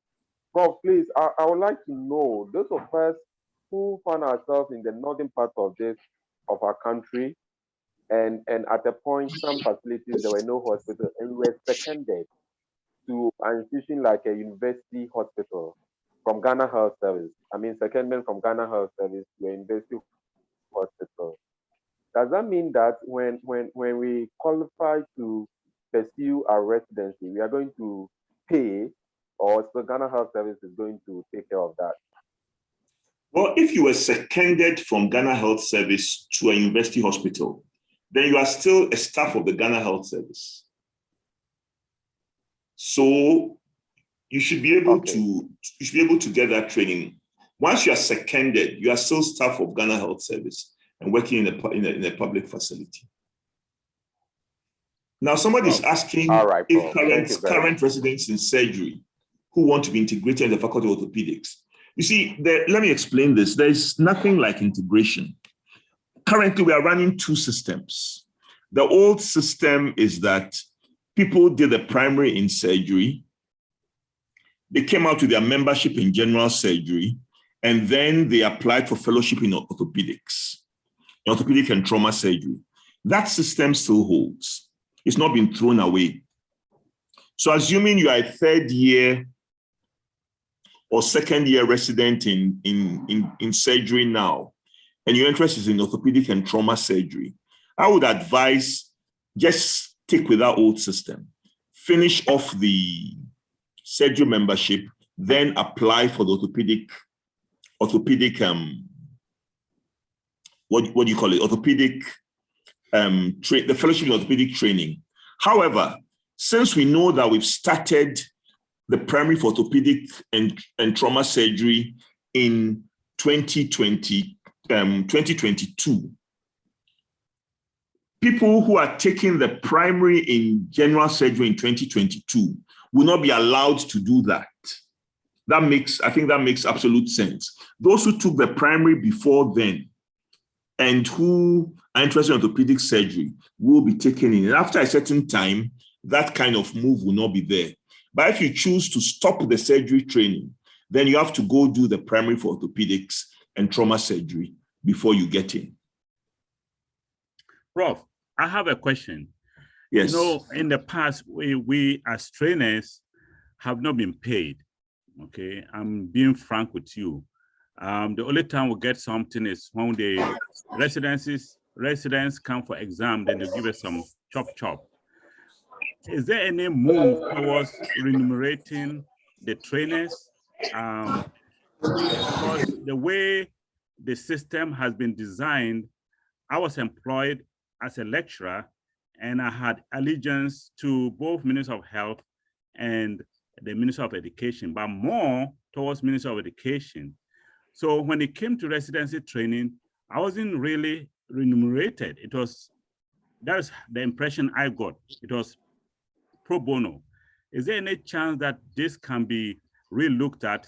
Number two, there have been instances where superintendents and regional directors give a big resistance to senior specialists coming to train, and there is this arrangement of go and work and come back and train, and they never complete their training and they don't become good super specialists. Is there a way we can concentrate them on a 3-year program without interruption? Please, can you take the last question again about this 3-year program without interruption? I think. Yeah, so like people coming for specialist training after the membership. Mm-hmm. What has happened and is still going on is some superintendents and regional directors of health do not allow them, or even some of the local teaching hospitals, allow them to do this hybrid program, and you don't see them constantly. So the training is really interrupted. So is there a way we can insist on full concentration of trainees on a 3-year program so that there is no interruption going back and forth? Okay. So let me take that last one first and say that maybe that's what we are trying to achieve by getting the training happening at the regional hospitals, so that there wouldn't be that kind of interruption. We haven't got there yet. Does that answer the question a bit? Yes. Yeah, it does. Yeah. It does. Yes. It does. So when we get there, where you can take your training in your region, I think that would help in that regard. Now, regarding the issue of the payment, see, some time ago, somebody also said this to me, but looking at the books over here, and the practice I came to meet. Generally, trainers have always been paid. They've not been paid much, but they've always been paid. What happens is that at the end of the year, what happened is that facilities are asked to submit the number of residents they had and the names of the trainers, the names of the trainers. Then based on the numbers of trainers, the quantum of amount that's available for the trainees, based on the number of trainees, the quantum of amount available for the trainers is calculated. And then there's a ratio by which it's shared out amongst people. Not a lot of money, but then there has been payment going on.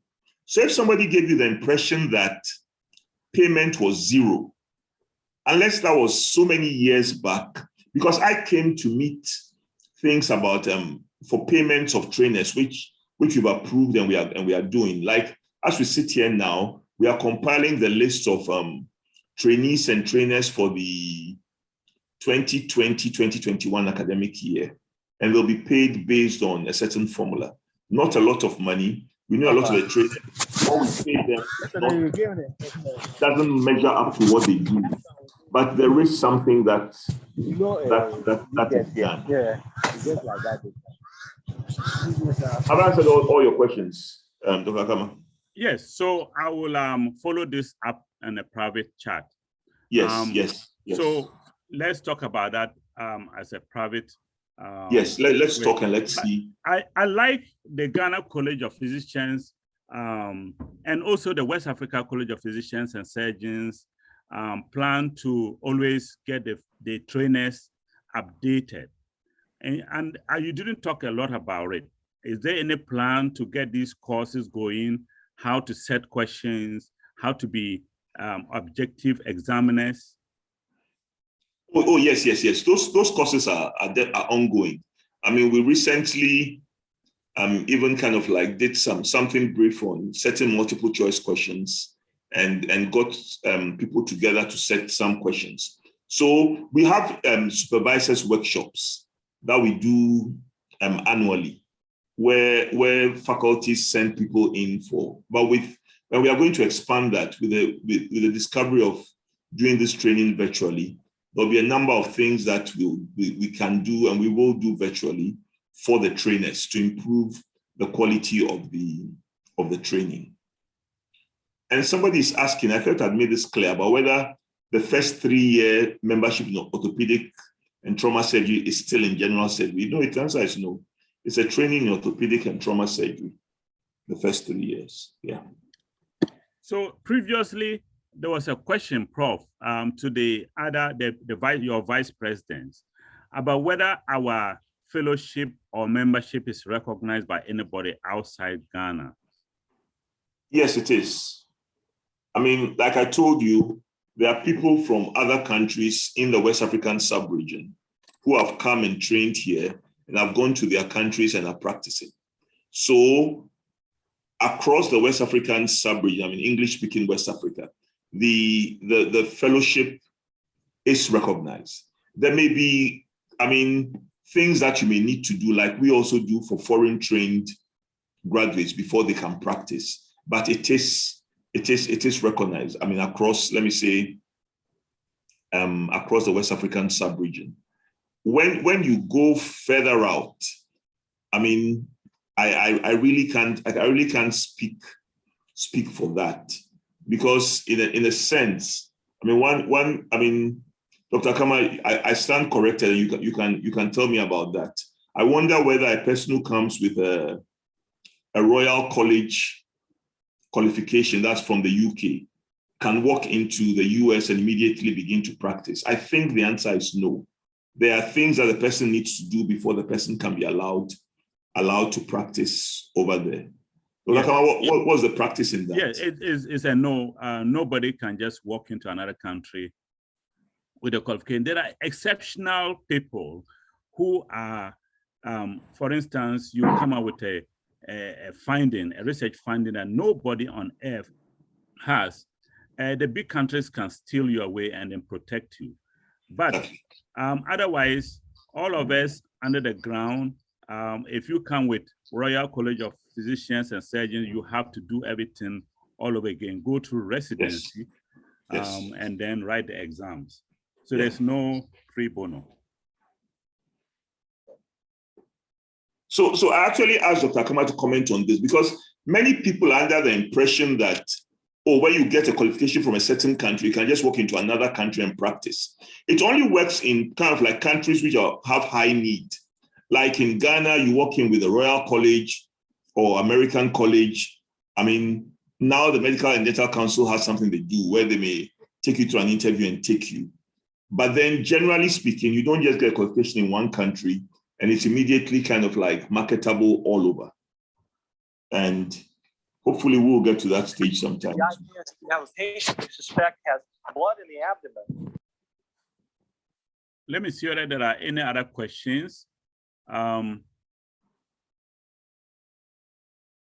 Yes, so this recording, Prof. Adanu has allowed us to post it or send it to YouTube for people who couldn't join in. And then there was a question about the master's and PhD. He has digested it very well. It's works in progress. So, and there's a question about pass mark for the primaries. And somebody also asked, the pass mark is 50. It's 50%. 50%. And then somebody asks, what is the primaries? What is it? Yes. Let me say it depends on the faculty, but generally speaking, the primary examination is an examination, generally speaking, on the basic science aspect of the specialty. Basic science as it relates to the specialty. There may be some clinical questions, but that's generally what it is. But one needs to take each faculty to know what the content of the primary examination is. And that's why with time, the faculties will all be running the update courses. Yeah. Somebody says, is somebody allowed to do 2 membership programs at the same time? The truth is that nobody can do that. I mean, it's not that you're not allowed, it's just impossible to do. Can you imagine doing internal medicine and doing anesthesia at the same time? You can't. You can't work two duty rosters. Yes. Prof, can I contribute to the recognition of exams? Please go ahead. Normally, if you get your faculty or your fellowship or your college will be recognized by other colleges, usually depends on the external examiners who are invited to moderate and supervise the exams. So if you invite a lot of colleagues from South Africa College of Medicine, then when they are satisfied with the conduct of the exams and the Dr. Finn, you just got muted. Yeah, I'm sorry, Dr. Finn. Please okay, unmute sorry. yourself. Okay, yeah, I have. Yeah, so if you invite your colleagues from the colleges and they are very happy with your content and the conduct of the exams, then through the friendship and fellowship, you can actually apply for recognition of your qualification. So I think it's a practice that can be tried and introduced in future so that you can get a broader recognition and acceptance by other colleges, at least in Africa. Okay. Yeah. Prof, there's somebody who really wants to know about this orthopedic and trauma. How long will the fellowship take after the 3 years of membership training? You see, the answer to that, it depends on the trainee. You see, our fellowship training programs are minimum 2 years. Some people take forever to do it. And part of the reason is to do with their research proposal and all that. As we are talking right now, we're actually organizing a special program for people who've taken much longer than expected to finish the fellowship training, where the reason is their research. They are currently out of Accra. It's a group of people whose who are helping them on research things so that they can get their books finished. So the answer is that it's 2 years, but a lot depends on the trainee, where you know that within the first year, let's say I get into it, by month 6 or month 8, my proposal is ready. I know there are things that might slow down the proposal thing, supervisors and that kind of thing, but you have your target and you do that. 2 years, let's say maximum 3 years, you should be done. But a lot depends on you. But the program as drawn is a 2-year fellowship training. So I copied all the questions, and then I'll be submitting them to Prof to analyze. He's answered most of them. And I believe there'll be more questions coming. I can see people are still typing a lot of questions. But Prof, do you still have time to go on, or you want us to conclude? No, if there are more questions, I actually have to. I had a 2 o'clock appointment, which is no more coming on. So we could go on for some few more minutes. Good. So if you have questions, please raise your hand. But let me read. There's this question again about a dentist. How can we bring them to the front? And you said you're going to make sure you revise. I said that's not an issue. That's not an issue. Yes. And then there's a young medical student who wants to be a neurosurgeon. How long does he have to go before he ends up as a neurosurgeon? Well, how long does he have to go? First, he has to finish medical school and pass it. Then, so he can work out how many years that would take. Then he has to do 2 years of house job. After doing the 2 years of house job, I'm assuming by the time he finishes his house job, we'd have a straight neurosurgery program. So then he has to pass that neurosurgery primaries. And then, I mean, if based on our analysis by that time, neurosurgery is labeled as high priority, well, which I think we labeled it there as high priority at the fellowship level. Then the person, after the passing the primaries, could take that person a minimum of 5 years. So forgetting about all the hoops all the hitches that might be in the way, it's 2 years house job, and then 5 years for the neurosurgery. So that's like 7 years after medical school. And Teddy, I'll defer to you if you're still online, and if there's something that's longer that I'm missing out on, so you can correct me on that. So that's what I'm thinking. It could be like 7 years, but there are other things that could add to it. If the person needs to go to a district, then probably we're adding another year or 2 there or something. Yeah. Right. Teddy, can you comment on that, please? If you're still with us. Yeah, I think the 5 year is a realistic period. I think the only thing that may add any more time to it will be finishing the thesis. But yeah. I mean, as long as it's put in right from the beginning, 5 years is a realistic period. And it's the same for the urology and all the others. But you should know that we are working on getting these things to become standalone faculties. And then it would go. Because when they become standalone faculties, the 5 year thing becomes more realistic. Mm-hmm. But if you do like general surgery first and then you go in, the question is that in 2 years there, how much skill can you really get? So exactly. When they become standalone faculties, I think it would help shorten the training time. Teddy, what do you think about that? I think that is realistic. That it is true. The only programs that add more time to this are programs that include a year out where you're doing an additional master's or something. But if it's getting the person ready to be a neurosurgeon who will render service, then 5.5 years should be fine. Yeah. Prof, so there is a question about decentralization of primaries to Kumasi, Tamale, and the hinterlands. Is there a possibility? Number two, This has been a thorny issue regarding specialist training. We have only 3 years. When you talked about the scale, it just hit me that maybe we should ask this question. We have 3 years to specialize as a cardiologist. Let me use cardiology because I'm training them with Doku and Ajukum and Collins and everybody.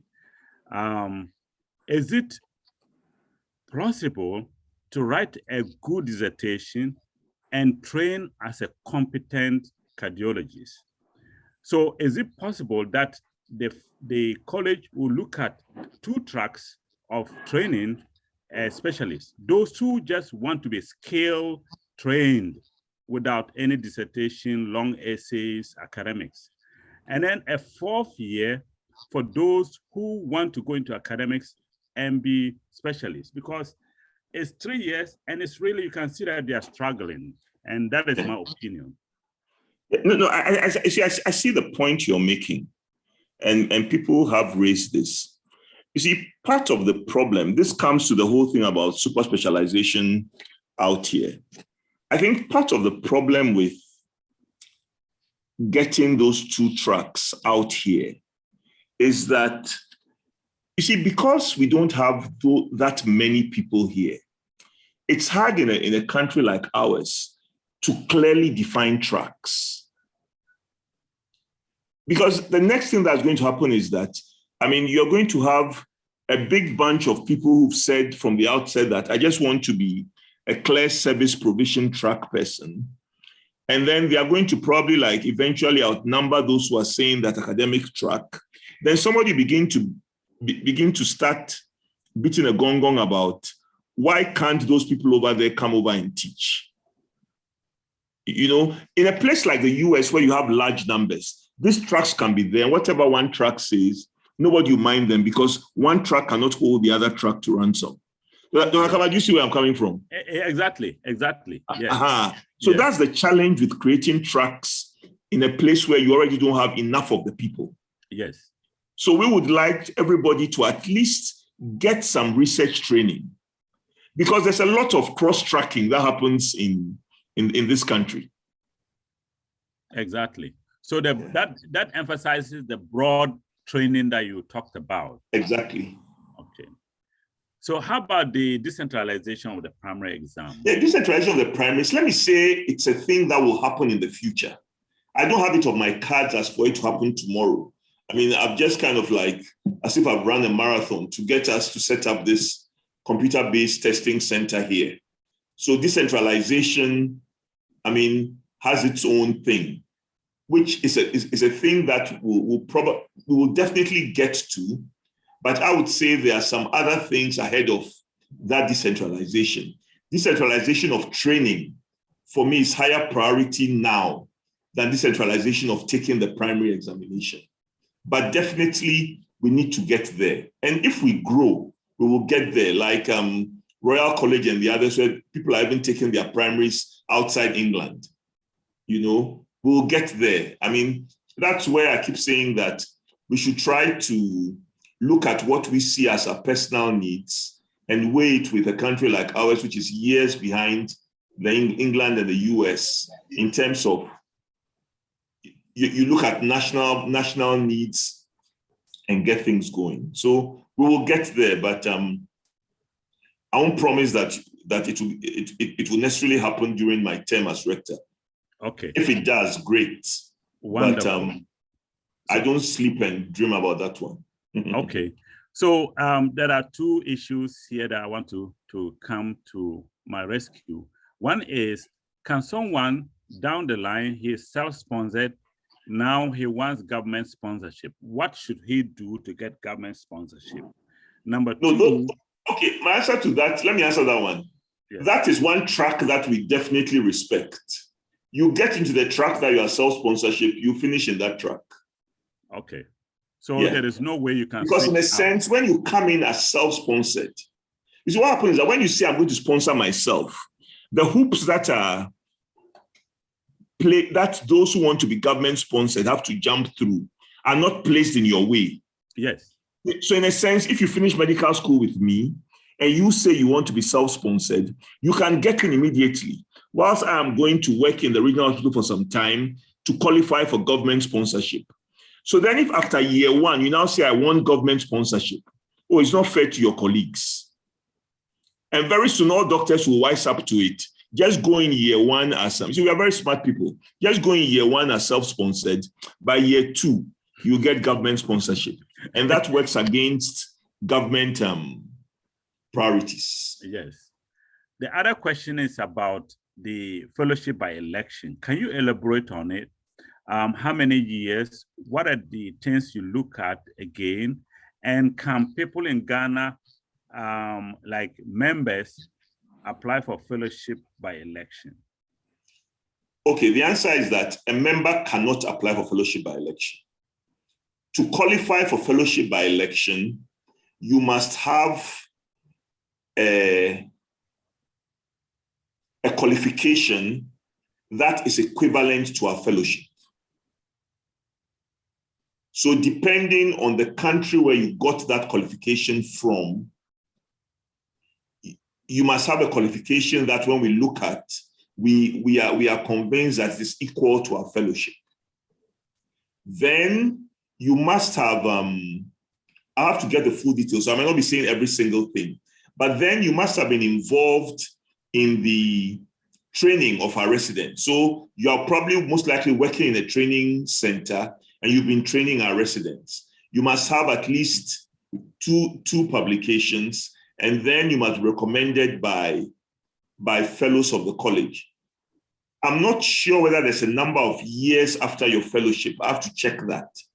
I mean, so these are the ones that I immediately remember, but I can pull the document and we can make it available. It's actually public knowledge. I think I'll check if it's not on our website. I'll get them to put it up there. Okay. The criteria for being a fellow by election. But if you come with a membership from any country in the world, you cannot apply for fellowship by election. Okay. All right. 2 questions. One is, will the college sponsor attachment outside the country if the senior resident finds a facility and informs the college that he wants to go or she wants to go for the program? And then the other question is, please, what are the current subspecialties available for obstetrics and gynecology? To answer the first one, we don't want to create a situation that's like anarchy, where everybody is going to find a place somewhere and you have all these facilities before you, then you have to go and check, does it meet the standard for a rotation and all that? So we have actually passed that on to the faculty. The faculty are the ones supposed to look for rotation sites, and then the faculty recommends that to the college. The college signs an MOU with those sites, and our residents go there. So a resident who has a site that they think will be useful has to work through their faculty, and the faculty brings that to the college. But a resident as an individual saying, I've got a slot in Hospital X, fund me to go, no. I mean, we'll get into too many complications if we go that way. So can you elaborate on another scenario where there is a clear-cut 6 months or 1 year program that a person can go to on their own accord? They are sponsored or it's a scholarship. How does it affect their training? Is it extending them to 4 years, or do they count it as part of their 3 years? So that depends on the faculty.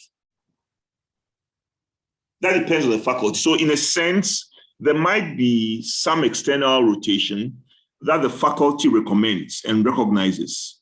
So you can go for that, and then you can come back and take the exam. I mean, it counts in your years. But you see, if this is fellowship training, this is where, I mean, people have to know that sometimes you need to do like double work. Let's say it's fellowship training. You've done your first year, and there's a 1 year program somewhere where you can go and take that training. The faculty recognizes that training. If you want to come back and finish in 2 years, what you must make sure you are doing is that your proposal has been done within year 1. You've got your ethical approval. Whilst you are doing this thing in year 2, you've got a system where you are collecting your data. Basically, you are not sleeping. You've got a system where you're collecting your data, analyzing, so that by the time you come back, maybe within a month, 2 months, you submitted your completed book. Then you can do it in 2 years, or 2 years, 6 months.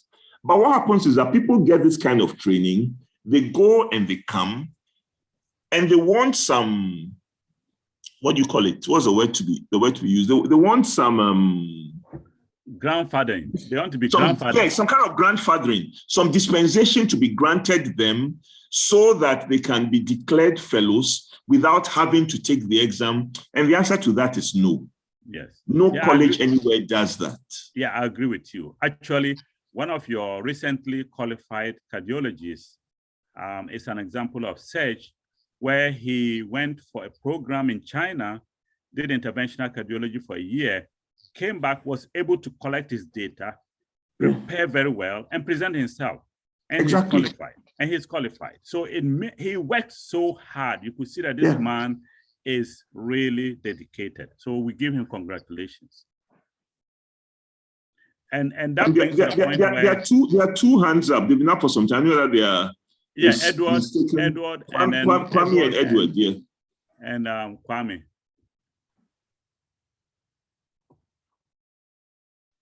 Hello, can you hear me? Yes. Okay, Prof, thank you for this engagement. It's been there's a new, I think it's a new thing or it's a special thing. I wanted to find out if anybody does the diploma, does it affect their earnings in terms of salary? That's more of a Ghana Health Service question. I think it does, but I think this is better answered by somebody from the HR unit of the Ghana Health Service. But I think it does, yeah. Okay, Kwame, Edu. All right. Thank you, Prof, for the presentation. I think it is very interesting to see a lot of innovations coming in. I just wanted to ask on the private sponsorship. So assuming I want to sponsor myself and I come after house job, then am I going to be paid as I go on, or it's only the fee we are talking about here? I'm just asking because monthly we are paid. So I know, am I going to pay my monthly money, but only the fee we are talking about here as sponsorship? And if that is so, assuming, am I going to be given opportunity to also go for external rotation, maybe outside if the opportunity comes in? I want to know the differentiation exactly. So if somebody wants to come in, he knows that it's only the fee and not the monthly salary and so forth. Okay. So the thing here is that the system that we run here is that you come in and you go to a training facility, and that training facility that you are at is not the training facility that pays your salary. So if you come from say in Sawam General Hospital, and then that's under Eastern Region, isn't it? And you are sent to Korle Bu to train, and Sawam continues to pay your salary. Okay. And not Korle Bu. So then if somebody right after house job says, I'm going to self-sponsor, the person has passed the primaries, and we post the person to Korle Bu or Komfo-Anokye to train. Korle Bu or Komfo-Anokye are not going to pay that person's salary. This is a special, Ghana arrangement that we have, because you might argue a person is rendering service, all those arguments are heard, but the salary is not paid by the training center. So in a sense, this person has to pay their fee and have money to sustain their upkeep throughout the training. The training center is not going to pay them the salary. Any money at all, yeah. No. Then when it gets to the external rotation, I guess we haven't fully established that yet. So there aren't like regulations, but off the top of my head, I would say if you get an external rotation, that person will have to self-sponsor. Because in a sense, the money we are using to send you there is government money. All right. So that's all part of the sponsorship. You get what I mean? So I understand you perfectly now. That means that when you come, everything is paid. You won't get any money. I get you now. Yes. Perfect. Yes.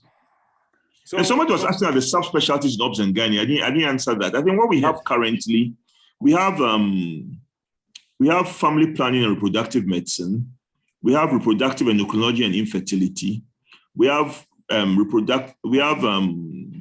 oncology. We have urogynecology, and then we have maternal and fetal medicine. Kwame, have I missed anything?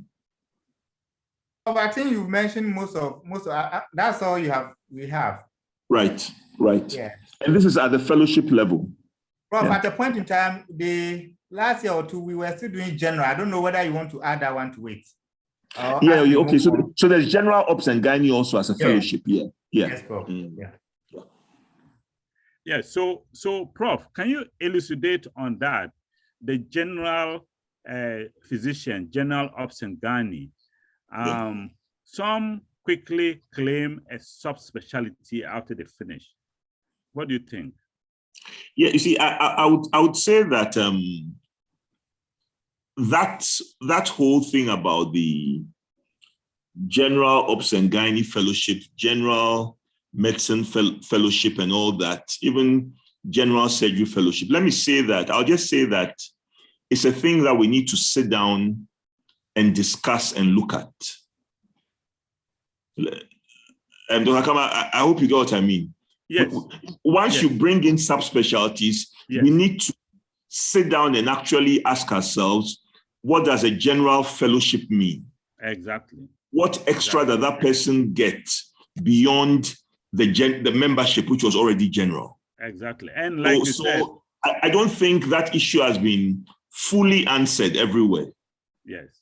And it's like you said, some people may be thinking that it's a loophole to just become a cardiologist by doing general internal medicine and write a dissertation on heart failure, and you become a cardiologist. And call himself a cardiologist. No. You not become a cardiologist. Because in our certificate, if you do a subspecialty like cardiology, it's written there that you got this in cardiology. Yeah. Yes. There's a question about the Northern training programs. Let me read it verbatim. What is your assessment so far on the membership fellowship training currently ongoing in Tamale Teaching Hospital? And what are the plans to expand other specialties there to serve as a hub for the Northern sector? Well, let me say, I'll speak here generally, because I think the best person to answer some aspect of the question would be the CEO of the hospital. What's my assessment of the training program? I would say the training programs that are established there are of the same quality and standards compared to the other training programs. When we look at the pass rates, when we look at the pass rates, I mean, the people are passing at basically the same rates as those who train in other places. Are there plans to get other specialties going in those hospitals? Yes. And let me say the medical director CEOs, they've been talking with us. I won't be surprised if they've even sent something to come and be accredited for some other specialty training. But there are conditions before you can run a particular specialty program. And the medical directors and CEOs know those conditions. And when they feel they've met those conditions, they come to the college for requesting accreditation. But now that we are proactively accrediting, we might walk into a facility and kind of like tell them that, hey, we think you can do this training, and so get it started. So there are definitely plans. I mean, what I want, if somebody asks me, I mean, there are wishes I have for different aspects of my life. But if somebody asks me that, what would I want? What would I, if I had a wish about postgraduate specialty training, and they'll grant it, I'll tell them that every single regional hospital in this country should have training ongoing in at least those core areas that we talked about: medicine, surgery, obs and gynae, child health, emergency medicine, family medicine, and anesthesia. I would say there's one on black. Let's get that in all regional hospitals so that people don't have to leave their region before they do training. Teaching hospitals, let's get all the specialties going in all the teaching hospitals. And so that people going outside these can come to these places. And let's get a system whereby when people finish their medical, they can get their fellowship based in at least, if not even based in their regional hospitals. I mean, they can get that. I mean, if that wish is granted, I'll be ready to move on to another job. Amen. So, amen. Amen. I think, Prof, I agree with you. I also have a wish, just to expand on this, that all interns should continue into their specialty of training immediately after their housemanship, and then they can rotate in these training hospitals. So 6 months here, 6 months there, 6 months there, and then you write your board exam. Yeah. And Dr. Kama, let me talk a bit about that. What you are saying is the ideal, and that's what we all want. You see, people say things like when a person finishes in the UK or finishes in the US, they straight away move into their residency training. And you get people coming out as fellows, basically, let me say fellowship level, at relatively young ages. I mean, in their 30s and whatever. And we want that to happen. But I see what we sometimes forget is that these people are getting it now because their system has developed to the point where there are many people at that level. Exactly. So some of us don't want to do the fellowship, or we don't want to be the ones who kind of like form that foundation.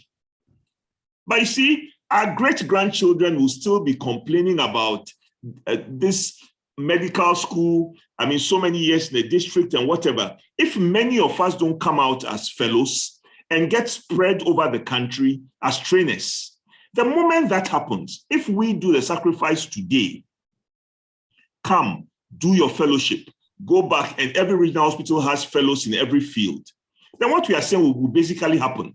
It will get to the point where the specialists will be so many that this practice even of an MO doing a C-section, the ONG people will come up with their thing and tell you how you are not very well suited to do a C-section, like you won't do it in America or wherever. And we'll get to that point. Yes. But some people need to do the sacrifice for us to get there. I agree, Prof. I agree. And in that light, we have to look at how we can evolve to that level. Currently, yes, I agree with you, we have to be broad-based. There are two questions. What are the priority areas in the 3 years at a district hospital mandatory? So I was told an example would be psychiatry, and you gave us a list of other priority areas. Yeah. Which ones are exempted from the mandatory? And is it 3 years or 1 year district? Number two, will you be allowed to practice in all fields if you have finished residency for example, anesthesia, then internal medicine? Okay. Is the person saying that you've done a residency anesthesia, you've done a residency internal medicine? Exactly. And you want to practice the two? Yes. What I tell that person is that you probably have some high knowledge about your life expectancy. That's why you want to do that thing. I mean, you do anesthesia 5 years, you do internal medicine, let's say another 5 years. That's 10 years old with all the hoops that we are saying, and you want to now practice the two. You are probably assured that you live till some age. I don't think anybody would do that. You get what I mean? If you do a second one, maybe it's because you are tired of the first one and you only practice the second in the other one. So you see, right now we are not. We do our CPDs and get our MDC accreditation, but we'll grow to that point, like where the US and the UK and all that are at, where you get accredited in your specialty. So you can't be an obs and gynae person and do CPDs on rabies and all that kind of thing and get accredited to continue practicing obs and gynae. Currently, we haven't streamlined things to that level. Dr. Akama, am I right? In the US, yes, that's it, isn't yeah, it? you're right. But You're CPD right. must be in your field. Exactly. For you to get certified. It has to show that you are competent in the field.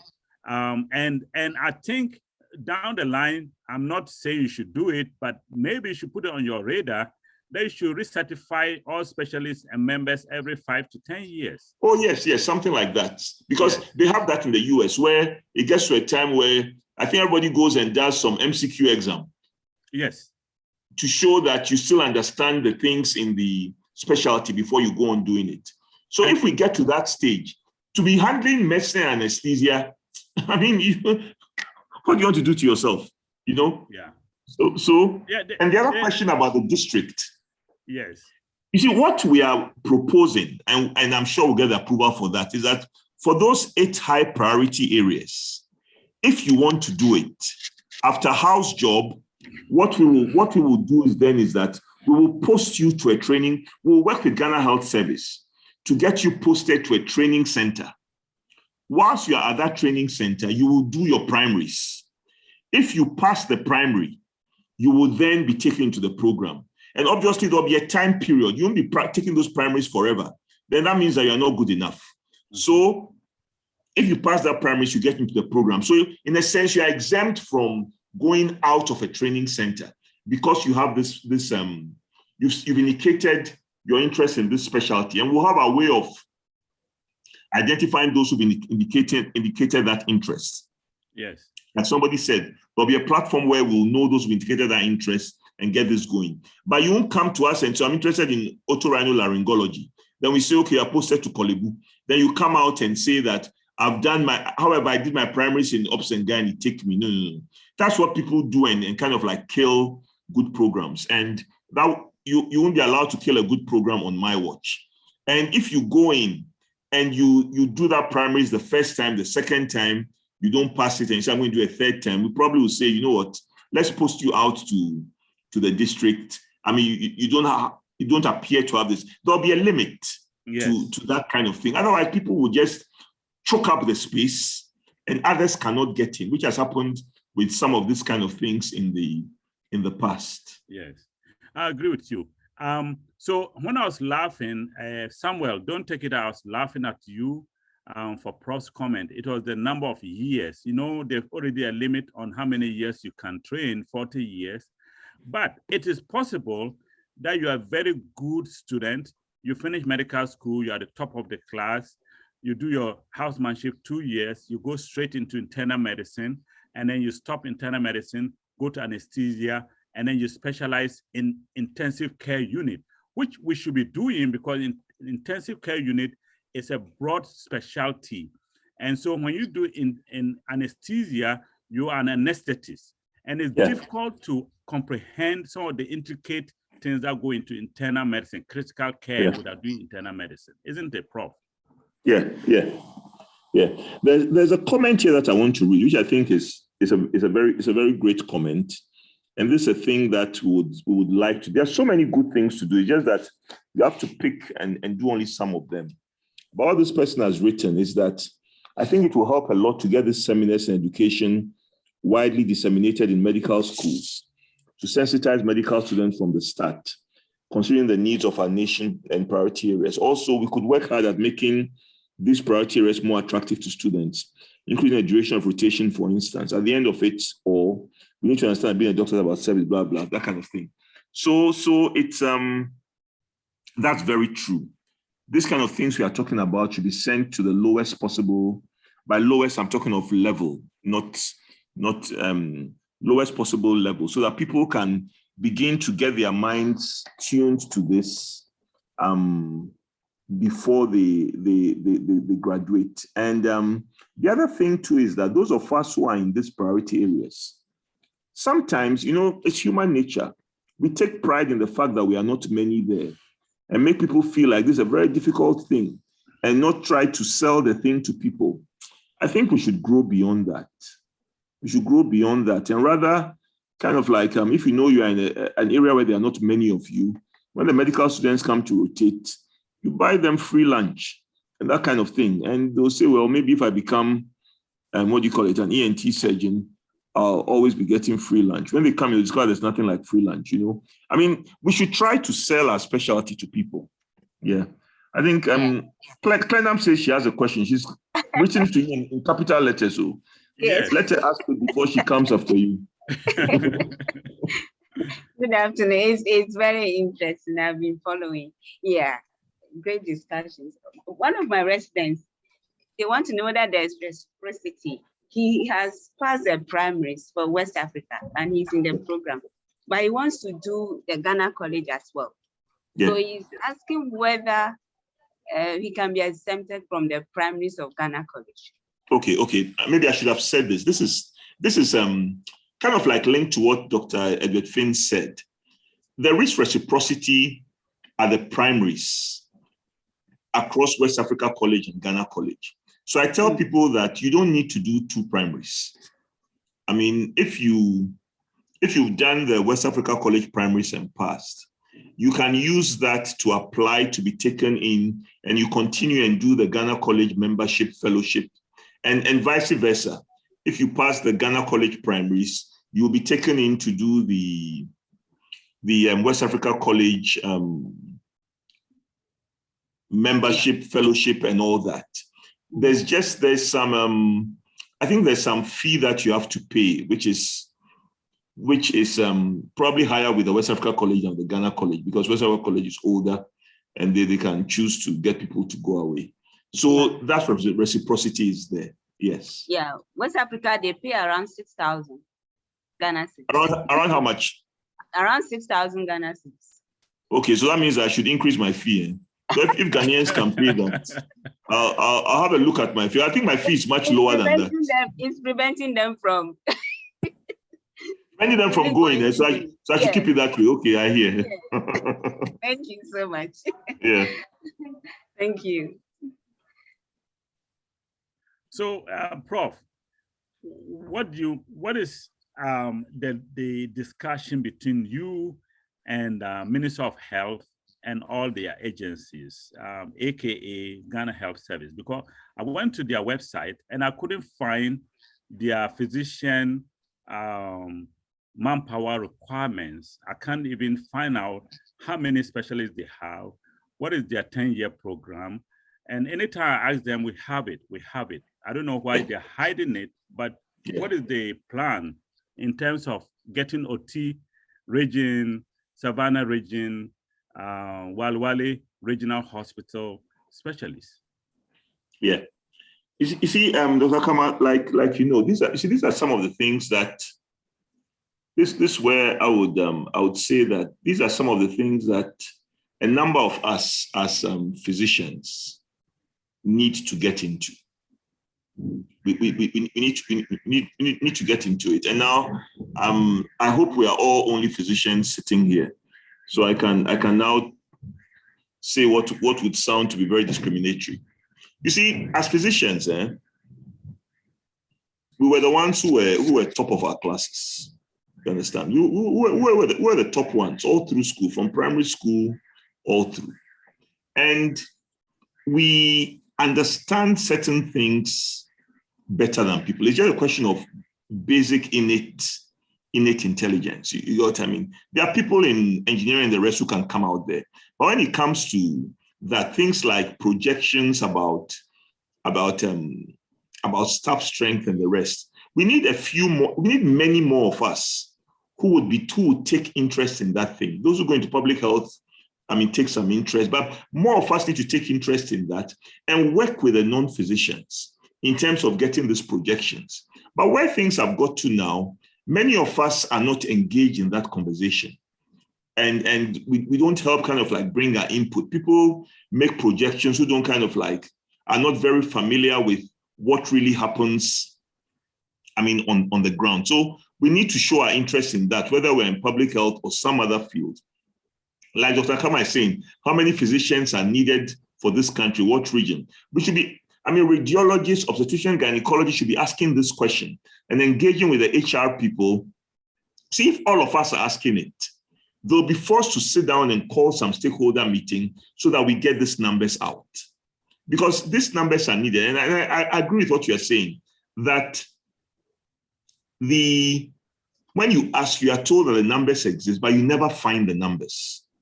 You never find the numbers. These projections that I put up, the numbers for 2024, they are projections that I made just based on basic maths and adding things up and got those numbers out. It's not any rocket science formula, but I'm sure somebody who's been trained in making projections could do it better. But with the level of intelligence that we have, we can work out these projections and get some basic numbers. So let's get in and let's do something like that. It will be helpful. So that's the discriminatory statements I've made. Please don't quote me in public because many of the non-physicians are my friends and some are my children too. So Dr. Finn has raised his hand and we should be wrapping up, Prof.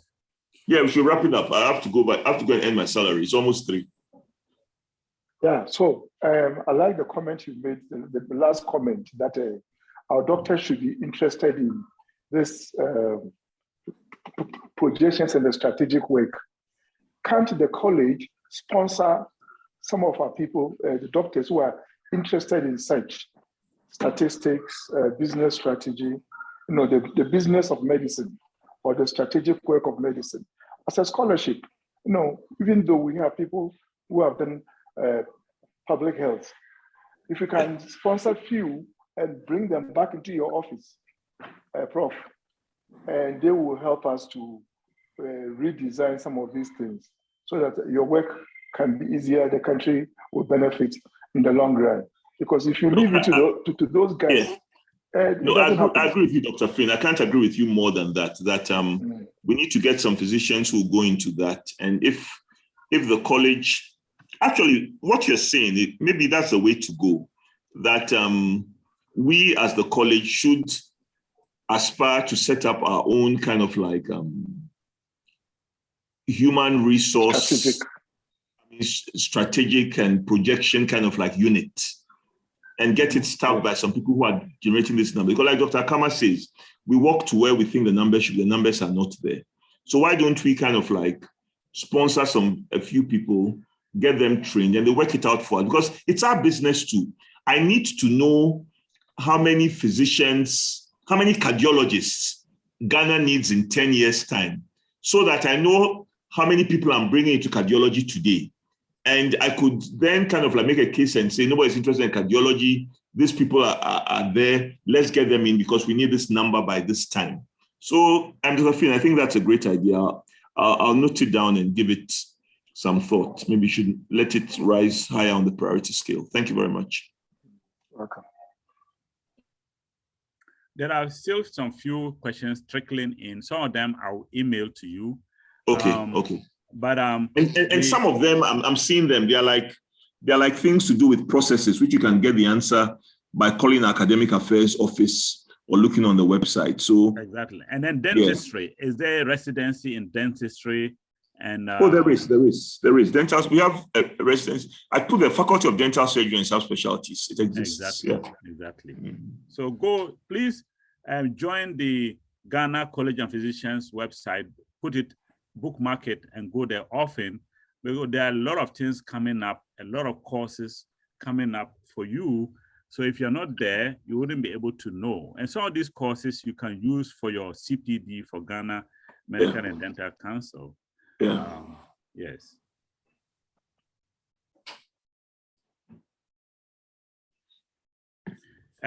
Family medicine, how many subspecialties are they limited to? Are they limited to primary care, or they can become a cardiologist or dermatologist? I think as it sits now, family medicine physicians, I don't think they can cross over into the subspecialties of internal medicine. I think that if I'm right, I think the one they can cross over into is the critical care or something. There's one other faculty that they can cross into, but not into, I don't think they can cross into the internal medicine subspecialties. So it's primarily a primary care subspecialty. Like and even and the family medicine themselves, they have their own subspecialties. Yes. Like palliative medicine, rehabilitation, yeah, those kind of things. They have their geriatric care. Yes, geriatric is also there. Yeah. Right. Yeah. So if you want to be a specialist, you have to really and all those go are on the internal website. medicine. You have to go into internal medicine. Yeah.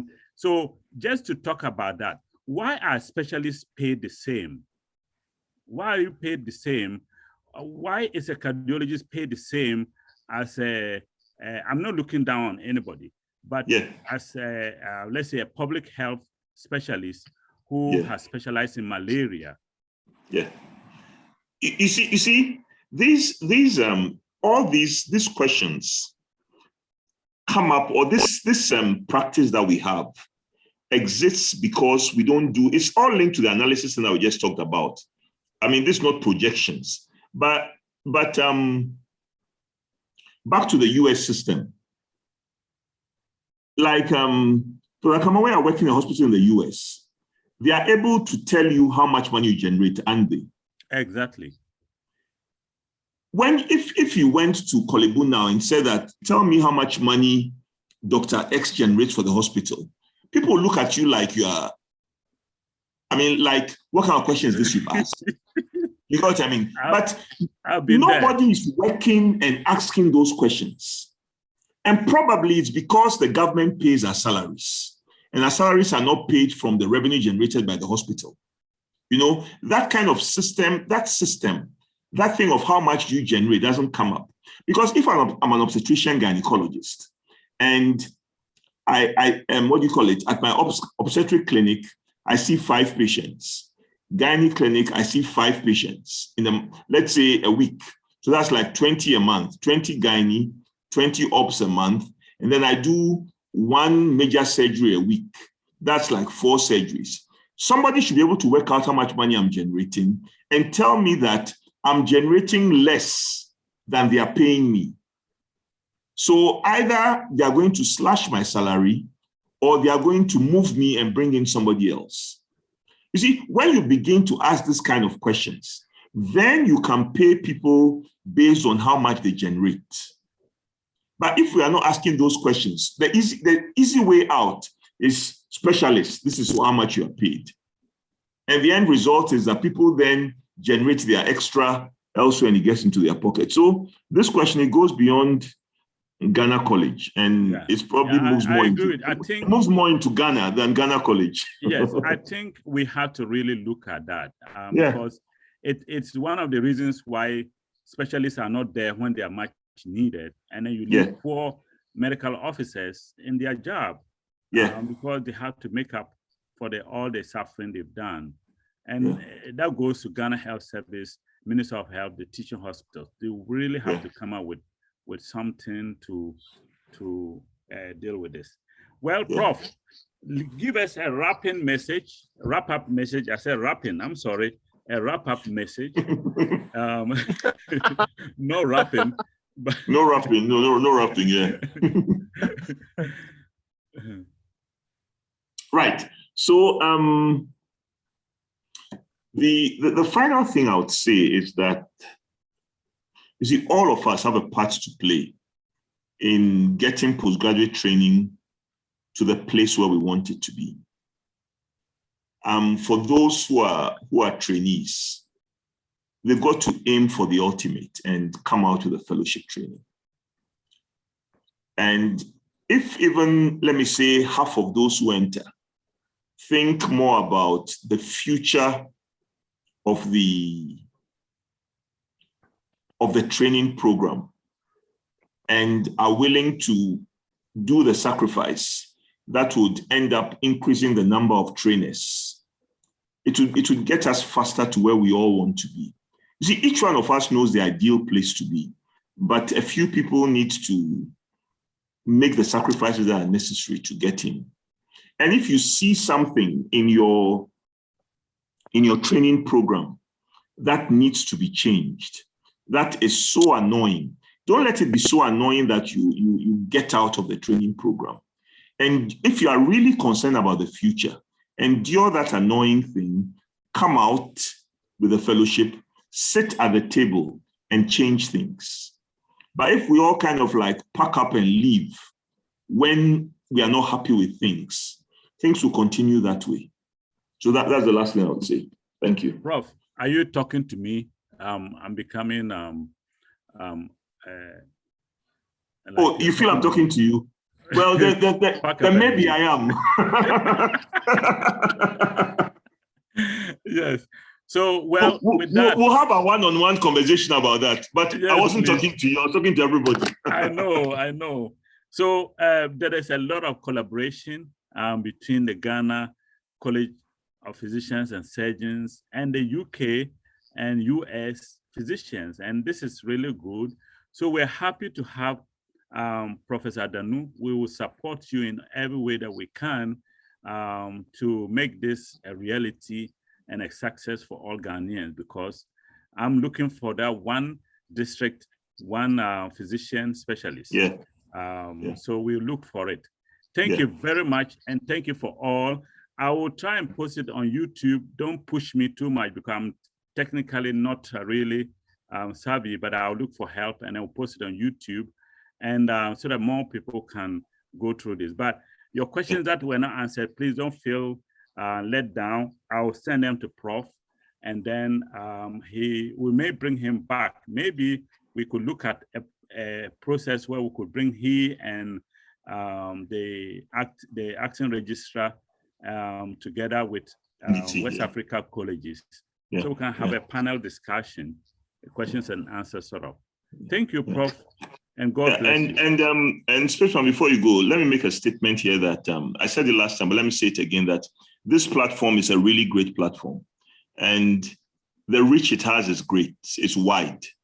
I just got a message from Jacques, because he had signed on Jacques Podon on this. So I think this is a great thing you are doing. I think you should keep it up. Whether you are here or you are there, this is a great thing. I'm really impressed with this platform, and let's keep it going.